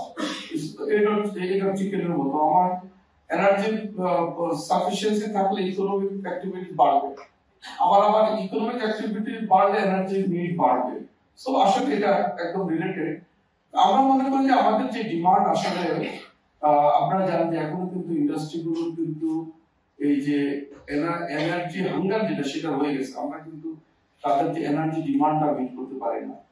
এবং যদিও এর প্রাথমিক হলো প্রাইমারি এনার্জি, ইন্ডাস্ট্রিগুলো দেখেন যে গ্যাসের অভাবে ইন্ডাস্ট্রি চলে না। আমি বরং যদি ধরুন আমার যদি নিউক্লিয়ার আসে, আমি যদি এই গ্যাস থেকে যদি কিছুটা যদি সরে আসতে পারি, তাহলে দুটো কাজ, একটা হলো ইন্ডাস্ট্রিগুলোর জন্য এই গ্যাসটা তারা ব্যবহার করতে পারবে, আর একটা যেটা সুবিধা যে এলএনজি আমদানি এগুলো থেকে আবার নির্ভরতা কমবে। তো সেভাবে আমরা করতে পারবো। সুতরাং দুটো জিনিস, একটা হলো এটা আমাদের ইউজ করতে হবে লিস্ট কস্ট, এবং ডিমান্ড বাড়বে, এটা নিয়ে চিন্তার কোনো কারণ নেই। কারণ আমাদের যেভাবে ইকোনমিক গ্রোথ হচ্ছে, আমাদের যদি এইভাবে বলি যে ধরেন শুধু যে আমার 1,08,00,000 গ্রাহক ছিল 2009 সালে, সেটা 4.5 কোটি হয়েছে। এই যে in terms of increasing the consumer demand বাড়ছে তা নয়। আপনি চিন্তা করেন যে 2009 সালে যে কনজিউমারের বাড়িতে হয়তো দুটো লাইট দুটো ফ্যান চলতো, আজকে সেই গ্রামে ওই কনজিউমার এফোর্ড করতেছে fridge, TV, rice cooker. So এই কনজাম্পশন কিন্তু বাড়বে। আমার যত ইকোনমিক অ্যাফোর্ডেবিলিটি বাড়বে, আমার যে আমরা যে পার ক্যাপিটা ইনকাম বাড়ছে, সেইভাবে কিন্তু ডিমান্ড বাড়বে। সো সেটা নিয়ে আমার মনে হয় খুব একটা চিন্তা করা লাগবে না, বরং আমাদের কনসার্নটা হলো যে এটা আপনাদেরকে বলে রাখছি, এবং আমাদের উল্টো কনসার্ন যে এই যে নিউক্লিয়ার আসছে, সোলার থেকেও কিন্তু নিউক্লিয়ারের কিন্তু প্রিসিশন অনেক ভেরি ভেরি প্রিসাইজ, এবং সেটাকে যদি আমাদের গ্রিডে আনতে হয়, গ্রিডের যে কোয়ালিটিটা এনশিওর করা দরকার, সেটা নিয়ে বরং আমরা কনসার্ন, এবং সেটা নিয়ে আমরা কাজ করছি। তাছাড়া যেটা energy efficiency, unfortunately professor Krishna বলছেন, আমি এটা মিস করেছি। এতে আমি নিজেও এখন গিল্টি ফিল করছি যে আসলে এনার্জি এফিসিয়েন্সির দিকে বোধহয় আমাদের নজর কম। কিন্তু এটা কিন্তু দিস ইজ আওয়ার, কেউ কেউ বলে এটা হলো থার্ড ফুল এলিমেন্ট। তো এনার্জি এফিসিয়েন্সি কোনো বিকল্প নাই। এখন ধরেন আমরা জাপানের মতো হতে পারি নাই, কিন্তু I must appreciate our consumers. আমরা কিন্তু অনেক ক্ষেত্রে কিন্তু এনার্জি এফিসিয়েন্সি ইমপ্রুভ করেছি। আমরা কিন্তু উদাহরণ এবার দেখলাম বলে যে 2008 সালে ছিল আমার 1,08,00,000 লোক গ্রাহক, এখন 4.5 কোটি হয়েছে। আমি তো ধরে নিই ধরুন 4 গুণে বেড়েছে, তাহলে আমি ধরে নিলাম যে ইভেন তার যে ইকোনমিক অ্যাফোর্ডেবিলিটি বাড়াতে নতুন কিছু যোগ হয় নাই, সেটা যদি ধরে নিই যদি ফিক্সড মানে রিমেইন আনচেঞ্জ, তারপরে দেখেন আমার সে অনুযায়ী ডিমান্ড বাড়ার কথা কত, 4 গুণ, তাই না? কারণ হলো গ্রাহক 4 গুণ বেড়েছে। ইভেন একইভাবে ইন্ডাস্ট্রিতে কিন্তু গ্রোথ অনেক বেড়েছে। আমাদের কিন্তু বিদ্যুতের চাহিদা সেই হারে বাড়ে, হ্যাঁ, তখন 6,000 মেগাওয়াট ছিল, এখন গত বছর 16,500। মিনিং দ্যাট আমরা কিন্তু এফিসিয়েন্সির দিকে অনেক ইমপ্রুভ করেছি। বাট এতে আত্মতৃপ্তির কোনো কারণ নাই, আমাদের এখন অনেক জায়গায় কাজ করা রয়েছে। হাউস হোল্ডের ক্ষেত্রে অনেক হয়েছে, কারণ আগে ধরুন অনেক মানে হয় কি, আপনি যখন স্ট্রেট কোনো ইয়ে পান, বেনিফিট পান, তখন কিন্তু এরকম মায়া থাকে না। নিজের পয়সা দিয়ে যখন কিছু কনিষ্ঠ মায়া থাকে। বিদ্যুতের বিল যখন দেখছি আমরা খুব কম, তখন কিন্তু এটা আমি হয়তো এক রুমে টিভি দেখতেছি, মা ছেলে মেয়ে নিয়ে, আর অন্য সব বেডরুম অন্য রুম গুলোতে বাতি জ্বলছে, বা বাথরুমে একবার গেলাম তো নিবারের দরকার কি, আবার তো যাবো, এই পারসেপশন গুলো ছিল। এখন যত বিল বাড়তেছে এবং বিশেষ করে প্রিপেড বিলের হওয়াতে যখন চোখে দেখে যে এটা খুব ঘুরতেছে, এখন কিন্তু বন্ধ করতেছে। সো এফিসিয়েন্সি মেজার্স গুলো হচ্ছে, বাট একটা জায়গায় আমাদের যেটা দরকার, একটু খুব অল্প, একটা হাউস হোল্ডের আর কত বিদ্যুৎ আর কত সেল হয়। কিন্তু ইন্ডাস্ট্রির ক্ষেত্রে যেটা হলো যে ইন্ডাস্ট্রি গুলো যেসব তারা ইকুইপমেন্ট বা টেকনোলজি ইউজ করতেছিল এবং ইনএফিশিয়েন্ট এবং কোল মডেল এগুলিকে আধুনিকায়ন করা দরকার। এগুলি করতে গেলে তাদের সেরকম সাপোর্ট দরকার, সেই জায়গাগুলো কিন্তু আমরা করেছি। সেকেন্ড পয়েন্ট যেটা ছিল সেটা হলো যে ক্লিন এনার্জি কি আমরা কি আদৌ কি এই 40%, আমি মনে করি ভেরি মাচ পসিবল। এবং সেটা চিন্তা করে তো আমরা আসলে অতি অ্যাম্বিশাস না হয় যে 40% ফ্রম রিনিউয়েবল এনার্জি, শাহরিয়ারা খুব খুশি হয়েছিল, কিন্তু আমরা বলছি যে না, রিনিউয়েবল না, বরং আমরা অ্যাচিভেবল একটা টার্গেট করতে চাই, and that is the clean energy. সেটা হতে হবে কি আমি আমার নিউক্লিয়ার থেকে পাবো, আমি পার্শ্ববর্তী দেশ থেকে আমি আমদানি করতে পারবো। সো এজ এ হোল কিন্তু আমার 40% ফ্রম ক্লিন এনার্জি আমি মনে করি ইনশাআল্লাহ একটু আপনাদেরকে আজকে অ্যাসিওর করে যে will be able to reach that target, এটা আমরা করবো। দুই নাম্বারটা আমার মনে হয় এনিবডি ক্যান ভলান্টিয়ার, শাহরিয়ার করতে পারে, শফিক করতে পারে, এবার সাকিব করতে পারে। থ্যাংক ইউ হোসেন ভাই, খুব সুন্দর সব কিছু ব্যাখ্যা করার জন্য। ইনফ্যাক্ট আমি যেহেতু রিনিউয়েবল এনার্জি নিয়ে কাজ করি, আমি ওদের বলতে 40% রিনিউয়েবল, আর হোসেন ভাই যেটা বললো ক্লিন এনার্জি, আমি চাবো যে 100% ক্লিন এনার্জি। এবং ক্লিনের মধ্যে থাকবে যে রিনিউয়েবল থাকবে, নিউক্লিয়ার থাকবে, এবং অন্যান্য যে টেকনোলজি গুলো আছে, যেমন এখন নতুন নতুন টেকনোলজি আসছে, যেমন কার্বন পাওয়ার প্ল্যান্ট। আমি একটু ব্যাকগ্রাউন্ড বলে দিই না, সময় আছে যে অন্যান্য যেগুলো আছে আমরা জানি যে কার্বন ক্যাপচার টেকনোলজি আসতেছে, তারপরে যে হাইড্রোজেন এবং অ্যামোনিয়া কো-ফায়ারিং আসতেছে, এগুলো করে আমরা এমিশনটা কমাই নিয়ে আসবো। তার মানে আমরা একটা জিনিস চাই, আমাদের ভবিষ্যৎ জেনারেশনের জন্য পাওয়ার সেক্টরটা যেন আমাদের 100% ক্লিন হয়। তার মানে পাওয়ার সেক্টর থেকে এনভায়রনমেন্টের জন্য ক্ষতিকর এমন কোনো জিনিস যেন আমরা না পাই। 2040 সালে এটা ডিফিকাল্ট, বা 2050 সালে যেন অবশ্যই আমরা এটা অ্যাচিভ করতে পারি। আর আমি বলবো যে আমরা 2041 সালে আমরা 40% রিনিউয়েবল চাই, এবং আরো 40% আমরা হচ্ছে ক্লিন এনার্জি চাই। আচ্ছা, এগুলো হচ্ছে চাওয়া, ঠিক আছে? আমরা তো চাইবই, কে না চায় যে তার ভবিষ্যৎটা সুন্দর করে, সবাই চায়, আমরা চাই অবশ্যই। এখন হচ্ছে যে এনার্জি ট্রানজিশন নিয়ে বলা হচ্ছে, আসলে এনার্জি ট্রানজিশন হচ্ছে ব্যাপক একটা জিনিস। মোদ্দা কথা আমরা এনার্জি ট্রানজিশন বলতে কি বুঝি, এখন যেটা নিয়ে আলোচনা হচ্ছে যে গ্রিন এবং গ্রিন ট্রানজিশন। তার মানে আমাদের যে এনার্জি সেক্টর থেকে আমাদের যে এমিশনটা এখন সবচেয়ে বড় যে জিনিসটা হচ্ছে যে আপনারা তো জানেন যে আমাদের এনভায়রনমেন্ট চেঞ্জ হচ্ছে, আমাদের একটা টার্গেট, একটা গোল রয়ে গেছে। সেই গোলটি বলা হচ্ছে যে প্রি ইন্ডাস্ট্রিয়াল যে এরা, যেটা শিল্প বিপ্লবের আগে আমাদের যে পুরো পৃথিবীর যে গড় টেম্পারেচার ছিল তার থেকে 1.5 ডিগ্রি বেশি যদি হয়ে যায়, তাহলে হচ্ছে পৃথিবীটা বাসের অনুপযোগী হয়ে যাবে। তার মানে খুব ডিফিকাল্ট হয়ে যাবে। কিভাবে ডিফিকাল্ট হয়ে যাবে? যেমন সেদিন একটা নেপাল থেকে, ভুটান থেকে একটা ডেলিগেশন আসছিল, তাদের সাথে কথা বলছে, বললো যে ওখানে গ্লেসিয়ার গুলো, মানে পৃথিবীর টেম্পারেচার বাড়ার জন্য হিমালয়ের উপর যে গ্লেসিয়ার গুলো রয়ে গেছিল সেগুলো আস্তে আস্তে গলে যাচ্ছে, যার ফলে আগে দেখা যাচ্ছে যে রেইনি সিজনে বা সামারে তাদের যে পরিমাণ আপনার পানি যেত, এখন দেখা যাচ্ছে পানি পরিমাণ খুবই কমে যাচ্ছে। এবং তারা মূলত তাদের যে ইলেকট্রিসিটি, যেমন ভুটান এবং নেপাল 100% হচ্ছে আপনার হাইড্রো থেকে। তার মানে যে এই যে গ্লেসিয়ার গুলো যদি গলে যায় এবং এই পর্বতের উপরে যে ফ্রেশ ওয়াটারের যে একটা রিজার্ভ থাকে সেটা যদি কমে যায়, তাহলে কি হচ্ছে ওই সমস্ত জায়গায় মানে তারা তো বিদ্যুৎ পাচ্ছে না। সেখানে হচ্ছে আমাদের কি সমস্যা হবে, আমাদের নদীগুলো শুকায় যাবে। শুকায় গেলে কি হবে, তখন আমাদের যে অন্যান্য আমরা কি করি, যে বড় একটা অংশ আমরা আমাদের জীবিকাকে কৃষির উপরে, তাই না? তারপরে কৃষি ফলন করা, তখন হচ্ছে যে আন্ডারগ্রাউন্ড, আমরা জানি যে আমরা যদি সেচ, যে পানির নিচে যে যদি পানি আছে মাটির নিচে, সেখান থেকে যদি আমরা তুলতে যাই তাহলে কি হয়ে যাচ্ছে, গ্রাউন্ড ওয়াটার আস্তে আস্তে নিচে নেমে যাবে, এবং এখানে বিপদ হয়ে গেছে। এবং তারপরে দেখা যাচ্ছে যে স্যালাইন ওয়াটার ইনফিউশন হবে। তার মানে ফিউচারটা কি হবে, এটা আসলে আমরা এখনো চিন্তা করতে পারছি না। আপনি দেখেন যে গত বছর কিন্তু পাকিস্তানের বড় একটা বন্যা হয়েছিল, কি জানেন কি কারণে? এটা কিন্তু অতি বর্ষণের জন্য হয়, এটা হচ্ছে আনইউজুয়াল, এটা হচ্ছে কি আনবিলিভেবলি সামার অফ দ্য গ্লেসিয়ারে মানে অনেক পানি চলে আসছে, যার ফলে এইটা ছিল যে পাকিস্তানের বন্যা হতে হয়। এবং আমরা জানি যে এখন দাও মানে কি বলে দাবানো হয়, অস্ট্রেলিয়া, তারপরে আরো অনেক দেশে, যে আমেরিকা, আগে কিন্তু এই পরিমাণে হতো না। তার মানে কি আমাদের এইটা হচ্ছে যে ট্রানজিশনের বড় একটা কারণ হচ্ছে কি আমরা মানে এমিশনটাকে আমাদের কমাতে হবে। এমিশন কমানোর জন্য আমাদের ক্লিন এনার্জি দিকে যেতে হবে, ক্লিন এনার্জির একটা অংশ নিয়ে যাবে।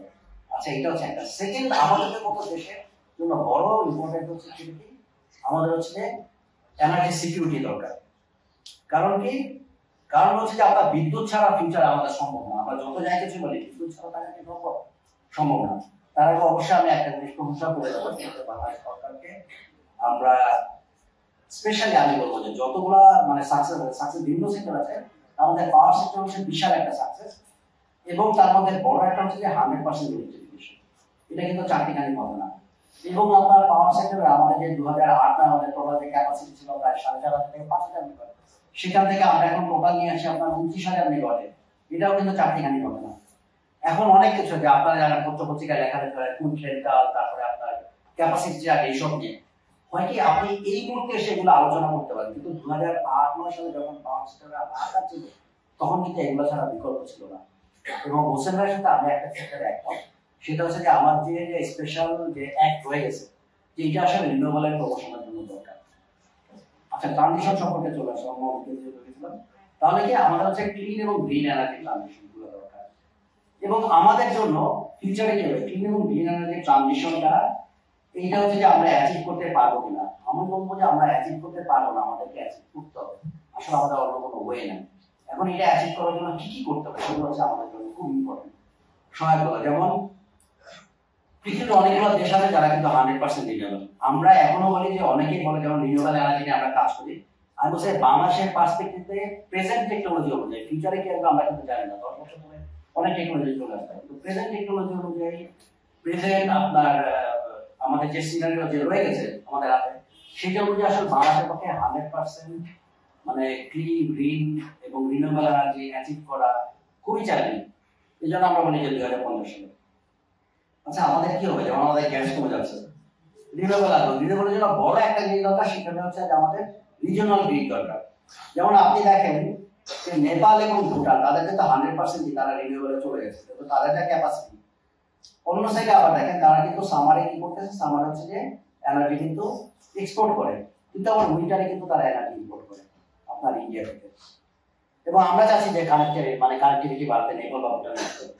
যেমন আমাদের চেয়ে কিন্তু ইন্ডিয়াতে স্পেশালি সোলারের কথা বলবো, সোলার এবং উইন্ড কম্পারেটিভলি অনেক চিপার। কারণ কি সোলার যে রিসোর্স গুলো ইন্ডিয়ার যে সমস্ত জায়গায়, বিশেষ করে আপনার গুজরাট, তারপর হচ্ছে যে আপনার জয়পুর, রাজস্থান, সেই সমস্ত জায়গায় মরু এলাকা রয়ে গেছে এবং সেখানে হচ্ছে সোলার রিসোর্স অনেক বেশি এবং এখানে ল্যান্ডের কিন্তু ইনফিলারেশন নাই। বাংলাদেশের ল্যান্ডের ইনফিলারেশন আছে। আমরা কি করতে পারি? রিজিওনাল কানেক্টিভিটি আমরা বাড়াতে পারি। যার ফলে ইন্ডিয়া থেকে আমরা কি করতে পারি? চিপার রিনিউয়েবল এনার্জি ইউজ করি। নেপাল, ভুটান থেকে আমরা উইন্টারে, যেহেতু আমাদের তাদের উইন্টারে ডিমান্ড কম, আমাদের উইন্টারে ডিমান্ড বেশি, আমাদের হচ্ছে উইন্টারে ডিমান্ড কম, কিন্তু আমাদের জেনারেশন ক্যাপাসিটি অনেক। উইন্টারে কি করতে পারি? তাদেরকে আমরা ইলেকট্রিসিটি দিতে পারি। সামার মান্থ এবং মনসুনে কি করতে পারি? তাদের থেকে আমরা ইলেকট্রিসিটি। রিজিওনাল কানেক্টিভিটিটা ফিউচারে খুব দরকার। এটা কিন্তু আমার এনার্জি ট্রানজিশন মনে করে। আর ফিউচারে যখন রিনিউয়েবল এনার্জি বাড়বে, আমাদের জন্য বড় যেটা হচ্ছে যে আমাদের যে সোর্সগুলো রয়ে গেছে রিনিউয়েবল, আমি আবারও বলতেছি, তার মধ্যে হাইড্রো পোটেনশিয়াল মোটামুটি আমরা ট্যাপ করে ফেলছি। তার মানে আমাদের সেকেন্ড হচ্ছে কি সোলার প্রুভেন টেকনোলজি, আর থার্ড হচ্ছে আমাদের উইন্ড। সোলার এবং উইন্ড আসবে। রিসেন্টলি হোসেন ভাই যেটা বললো ওটার কথা আমি বলছি যে এনআরএল এর যে স্টাডিটা, ওরা বলছে মিডিয়াম লেভেলে আমাদের প্রায় 30,000 মেগাওয়াটের মতো আপনার থিওরিটিক্যাল পোটেনশিয়াল রয়েছে। কিন্তু আমি মনে করি বাস্তবতা নিরিখে মানে অনশোরে বা ল্যান্ডের মধ্যে 30,000 মেগাওয়াট আমাদের জন্য আসলে সম্ভব না। কারণ হচ্ছে যদিও পোটেনশিয়াল রয়েছে, কিন্তু আমাদের যে কোস্টাল রিজিয়ন আছে, সেই জায়গায় এয়ারপোর্ট আছে, আমাদের পোর্ট আছে, সেগুলো ইচ্ছা করলে আমরা পারবো না। কিন্তু রিসেন্টলি আমরা একটা প্রজেক্ট কমপ্লিট করেছি, সেটা হচ্ছে যে আপনার অপশন উইন্ডের ফিজিবিলিটি। ফরচুনেটলি যে আমি ওই প্রজেক্টে ডেপুটি ইঞ্জিনিয়ার কাজ করতেছি, একটা হচ্ছে জার্মান, নেদারল্যান্ড এবং ইতালি মানে এক্সপার্টরা কাজ করতেছে। অপশনে কিন্তু আমাদের উইন্ডের অনেক পোটেনশিয়াল রয়েছে। কিভাবে? কারণ বাংলাদেশের যে কনস্ট্রাকশন মানে জিওগ্রাফিক্যাল কনস্ট্রাকশন, এটা আপনি দেখবেন আমাদের মহিষপাল কিন্তু অনেক দূর পর্যন্ত বিস্তৃত। যতক্ষণ পর্যন্ত পানির গভীরতা আমরা বলি 50 মিটারের মধ্যে থাকে, সেই সমস্ত জায়গা পর্যন্ত আমরা কি করতে পারি? আমরা হচ্ছে উইন্টারে বসাতে পারি, অপশন উইন্টারে।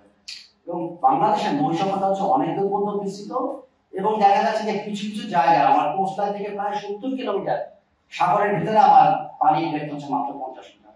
তাহলে বুঝতে পারতেছেন কি পরিমাণ জায়গা আমার রয়ে গেছে, যে জায়গায় আমরা উইন্ডের মানে থিওরিটিক্যাল উইন্ডের আমার পোটেনশিয়াল রয়েছে। কিন্তু আবার চ্যালেঞ্জ হয়ে গেছে, কারণ আপনি যদি অনেক দূরে যান তাহলে কি হচ্ছে আপনার লং ট্রান্সমিশন লাইনে বড় পাওয়ার নিয়ে আসতে হবে। আচ্ছা, তাহলে এনার্জি ট্রানজিশনে আমি বলবো যে এটা অ্যাচিভেবল।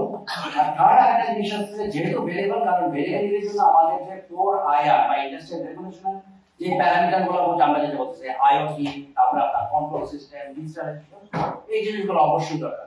ফিউচারে আরেকটা কি বলি, ফিউচার এনার্জি সেক্টর বা এনার্জি পাওয়ার সেক্টরে যেমন হবে, ফিউচার পাওয়ার বা এনার্জি সেক্টর হবে এখন যেমন বিজনেস হচ্ছে, একটা সময় ছিল সেন্ট্রাল কিছু জায়গায় আমার পাওয়ার জেনারেশন হতো, আর যারা হচ্ছে কনজিউমার হচ্ছে টাকা বিজনেস ছিল। ফিউচারে পুরো পাওয়ার সেক্টর হয়ে যাবে সার্ভিস ওরিয়েন্টেড। তার মানে আমাদের কনজিউমার গুলো হয়ে যাবে কি, কনজিউমার থেকে হয়ে যাবে মোর অর লেস আপনার প্রচুর, সে তৈরিও করবে বিদ্যুৎ, আবার সে কি করে বিদ্যুৎ কনজাম্পশন করবে। তার মানে আমার সেন্ট্রালাইজ থাকবে, ডিসেন্ট্রালাইজ থাকবে, এবং এরকম মিলিয়নস অফ আপনার কনজিউমার থাকবে এবং আপনার পাওয়ার জেনারেটর থাকবে। তখন যারা গ্রিড কন্ট্রোল করবে বা গ্রিড অপারেটরের কাজ কি হবে, গ্রিড অপারেটরের কাজ হবে গ্রিডটাকে সচল রেখে এই যে এনার্জি ট্রান্সফারটা, মানে ছোট ছোট আপনার জেনারেটর এবং কনজিউমার থেকে আরেক জায়গায় পৌঁছে দেয়, এই সার্ভিসটুকু প্রোভাইড করা। এবং এই সার্ভিসটুকু প্রোভাইড করার জন্য তারা হচ্ছে একটা সার্ভিস চার্জ। যেমন ধরেন যে এখন আগে যেটা হোসেন ভাই বললো যে নেট মিটারিং পলিসি আওতায় যেটা আসছে, নেট মিটারিং পলিসি কি হচ্ছে, আপনি নিজে জেনারেট করতেছেন, আপনি যেটা নিচ্ছেন সেটাকে আমরা ইনপুট বলি, আর যেটা হচ্ছে আপনি এক্সেস জেনারেট করে দিয়ে দিচ্ছেন সেটা হচ্ছে আমরা এক্সপোর্ট বলি। এখন ধরেন আপনার এক্সপোর্ট আর ইম্পোর্ট যদি সমান হয়ে যায়, তার মানে আপনি যে পরিমাণ কনজিউম করতেছেন একই পরিমাণ যদি আপনি তৈরি করে আপনার দিয়ে দেন, তাহলে কি হয়ে যাচ্ছে, আপনার কিন্তু নেট জিরো কনজাম্পশন হয়ে যাচ্ছে, তাই না? সেক্ষেত্রে যারা ইউটিলিটি তাদেরকে কি আপনি কোনো বিল দিবেন? কিন্তু ইউটিলিটি গুলো তো চলতে হবে, তখন ইউটিলিটি গুলোতে সার্ভিস চলতে হবে। Thank you.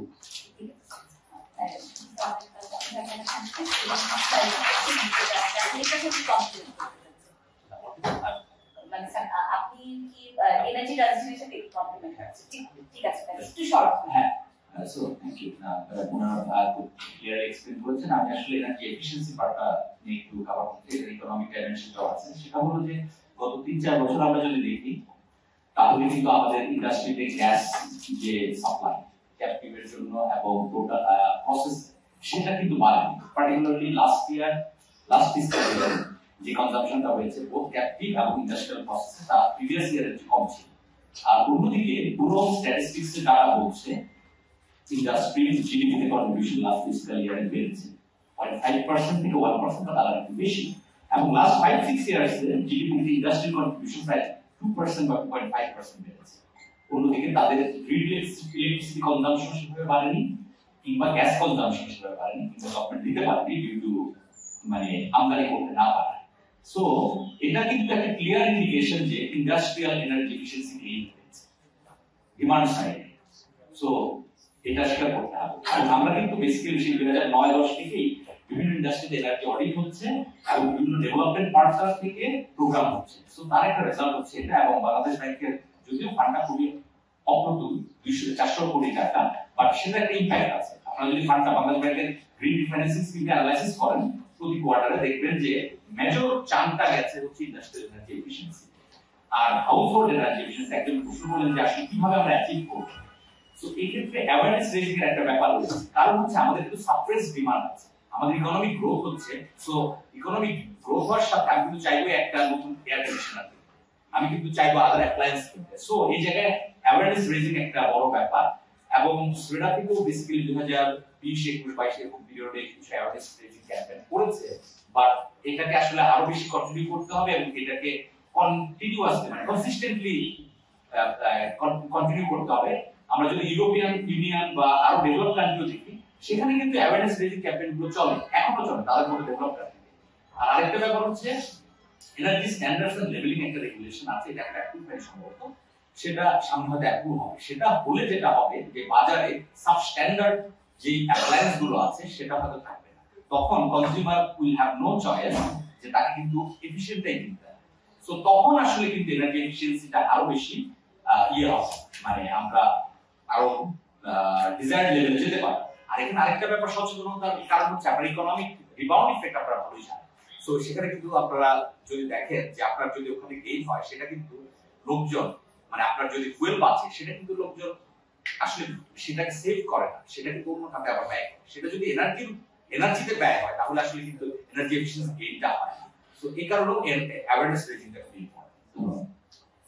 সিরিজের কাছে একটা প্রশ্ন ছিল কিভাবে জনসাধারণকে আরেকটু সচেতন করা। আমি একটা জিনিসকে একটু করতে যাচ্ছি, সেটা হচ্ছে যে education and skill development in energy sector. এটা হচ্ছে যে আমাদের মানে দেশে দেখেন এটা একটা হিউজ সেক্টর, তাই না? এবং সবার each and everybody needs electricity.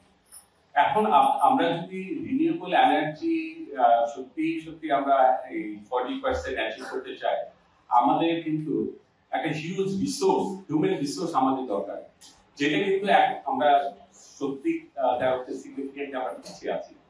দেখেন আইসিটি সেক্টর এত বড়, এখন লোকজন কাজ করে, রুট লেভেলের লোকজন আইসিটি নিয়ে পড়াশোনা করে, এডুকেশনে মানে নানান রকমের সার্টিফিকেট কোর্স এই সেই ইত্যাদি ইত্যাদি আছে।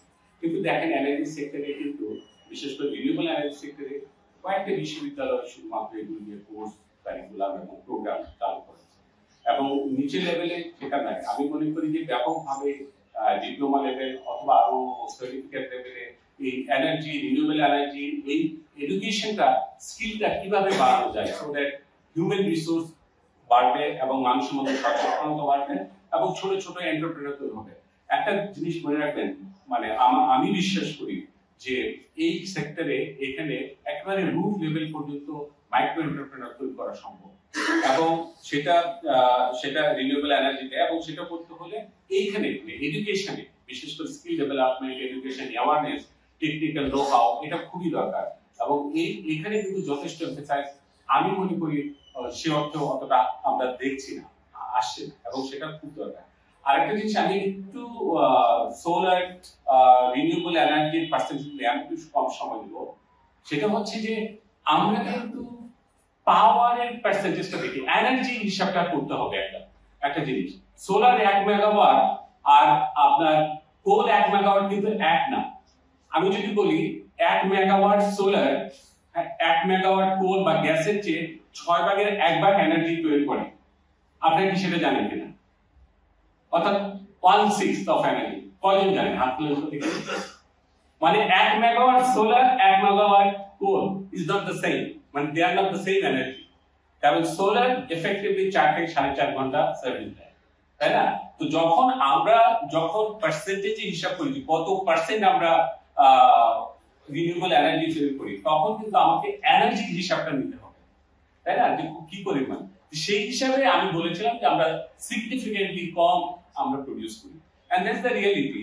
আমাদের তো সেটা মেনে নিতে হবে, but we have a huge prospect definitely. কিন্তু কথা হলো ওটাকে আমাদের চ্যালেঞ্জ আছে, but we have to overcome this one. আরেকটা জিনিস আমি যেটা বলি যে আমাদের যে খুব বড় রকমের ট্রানজিশন হচ্ছে রুট লেভেলে, তাই না? এখন কিন্তু মানুষের ইকোনমি বাড়ছে, ইভেন গ্রামের মধ্যেও মানুষ কিন্তু এলপিজি ইউজ করে, তাই না, রান্না বান্নার জন্য। তো সেই ক্ষেত্রে দেয়ার আর স্কোপস অফকোর্স আপনার বায়োগ্যাস বায়োমাস এই টেকনোলজি গুলো কিন্তু আপনার না রকেট সায়েন্স না। এইগুলো নিয়ে যেহেতু আমাদের টেকনিক্যাল নো হাউ, আমাদের স্কিল, আমাদের অ্যাওয়ারনেস, আমাদের এডুকেশন, আমাদের রিসার্চ কোলাবোরেশন এগুলো সাংঘাতিক রকমের অভাব আছে, যার জন্য এই টেকনোলজি গুলো ফ্লারিশ করছে না। তো আমার মনে হয় cross discipline economics, engineering, mechanical engineering, other field সবাই মিলে যদি আমরা কোলাবোরেট করি with industry and at the same time এটা যদি মানে একটা ইকোসিস্টেম হয়, তাহলে লোকালি আমরা টেকনোলজি ডেভেলপ করতে পারবো এবং তখন এটা সাস্টেইনেবল হবে। লো কস্ট না হলে কখনোই সাস্টেইনেবল হবে না, তাই না? এবং সেটা ওই ইন ফিউচার ডেফিনেটলি এটা 40% অ্যাচিভ করা সম্ভব সব কিছুকে ইনভেস্ট করে। ঠিক আছে, আরেকটা হচ্ছে এফিশিয়েন্সি। আরেকটা জিনিস বলে আমি শেষ করছি, সেটা হচ্ছে যে 75% ইলেকট্রিসিটি কনজিউম করে হচ্ছে মোটর। ঠিক আছে, মোটর। তো এই যে মোটর যেটা কিনা আমাদের ইলেকট্রিসিটি কনজিউম করে, লাইট এখন প্রায় 20-25%। তো এই মোটর কিভাবে এফিশিয়েন্ট করা যায়, মোটরকে কি দিয়ে চালালে মোটর এফিশিয়েন্ট হবে, এই টেকনোলজিগুলো কিন্তু এখন মানে অ্যাভেলেবল। তো সুতরাং এইগুলোকে যদি মানে লোকজনের নো হাউ এর কিছু ইস্যু আছে, মানে ইন্ডাস্ট্রি লোকজন হয়তো জানে না, এই সচেতনতা হলে তারাই কিন্তু তাদের ইন্ডাস্ট্রিগুলোকে এনার্জি এফিশিয়েন্ট করতে পারে। Thank you very much. আরো কয়েকটা হাত ছিল, কিন্তু আমরা মনে হয় সময়ের স্বল্পতায় আছে, আমরা কি আরেকটা নিতে পারবো না মনে হয়। তাহলে আপনাদের বায়োলেটারালি যেতে হবে, আপনাদের প্রশ্ন সবসময় ওয়েলকাম, এবং এটা জেনে ভালো লাগলো যে সবাই এত ইন্টারেস্ট নিচ্ছে। আমাদের ইমেল অ্যাড্রেস গুলো দিয়ে দিও, যে কারণে থাকলে আমরা আপনাদের কাছে তো আছে, আপনারা আচ্ছা একটা সব তো মেয়েরাই করবো, জেন্ডার ডিসপ্যারিটি হয়ে যাবে, যদি সেটা আমার মনেই লাগছে। তোমাদের পক্ষে গেলে ওটা জেন্ডার ডিসক্রিমিনেশন হয় না, না? আপনাদেরকে আরেকটা দেওয়ার জন্য ধন্যবাদ। তো আমার প্রশ্নটা হলো যে আপনি বাংলাদেশের সরকারের প্রতিনিধি হিসেবে এখানে উপস্থিত, তো আমি হলো পার্বত্য চট্টগ্রামের খাগড়াছড়ি জেলার। তো আপনারা এখানে সবাই মানে বলেছেন যে 100% হলো আমাদের দেশে ইলেকট্রিসিটি আছে, কিন্তু আমার এলাকায় এখনো সেরকম ইলেকট্রিসিটি নাই।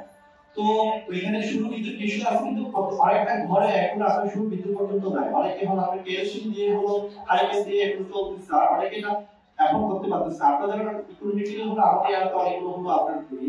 তো সেই ক্ষেত্রে বাংলাদেশ সরকারের কি কি এটা নিয়ে পদক্ষেপ করা মানে পদক্ষেপ নেওয়া ব্যবস্থা নেওয়া হয়েছে আমরা প্রথমে আমরা একটা প্রশ্ন।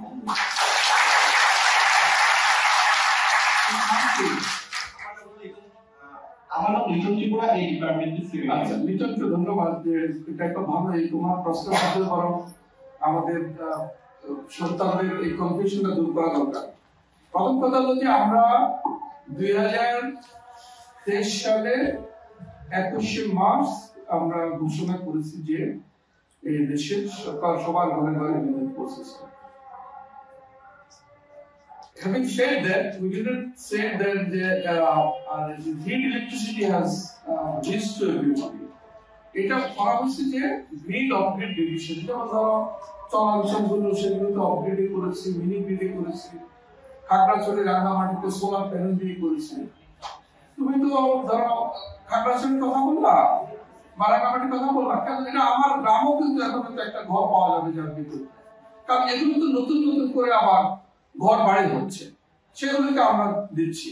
বাট একটা অ্যাসিউর করে তোমাকে সেটা হচ্ছে at least no house will be left without electricity, সেটা হবে। এবং যখন নতুন ডিমান্ড আসতেছে আমরা সেটা করছি, কারণ এখন আর সেই ইয়ে আগে যেরকম যেটা বললাম না কিউতে কয়েক লক্ষ ছিল হচ্ছিল না, সেটা আমরা করছি। এবং পার্বত্য চট্টগ্রাম আমরা যদিও এটা ইজ নট ইকোনমিক্যাল, ওখানে গ্রিড এক্সপানশন করা, কিন্তু কনজিউমারদের ডিমান্ডকে আমরা রেসপেক্ট করে আমরা সেখানে কিন্তু গ্রিড এক্সপানশন করতেছি। Thank you.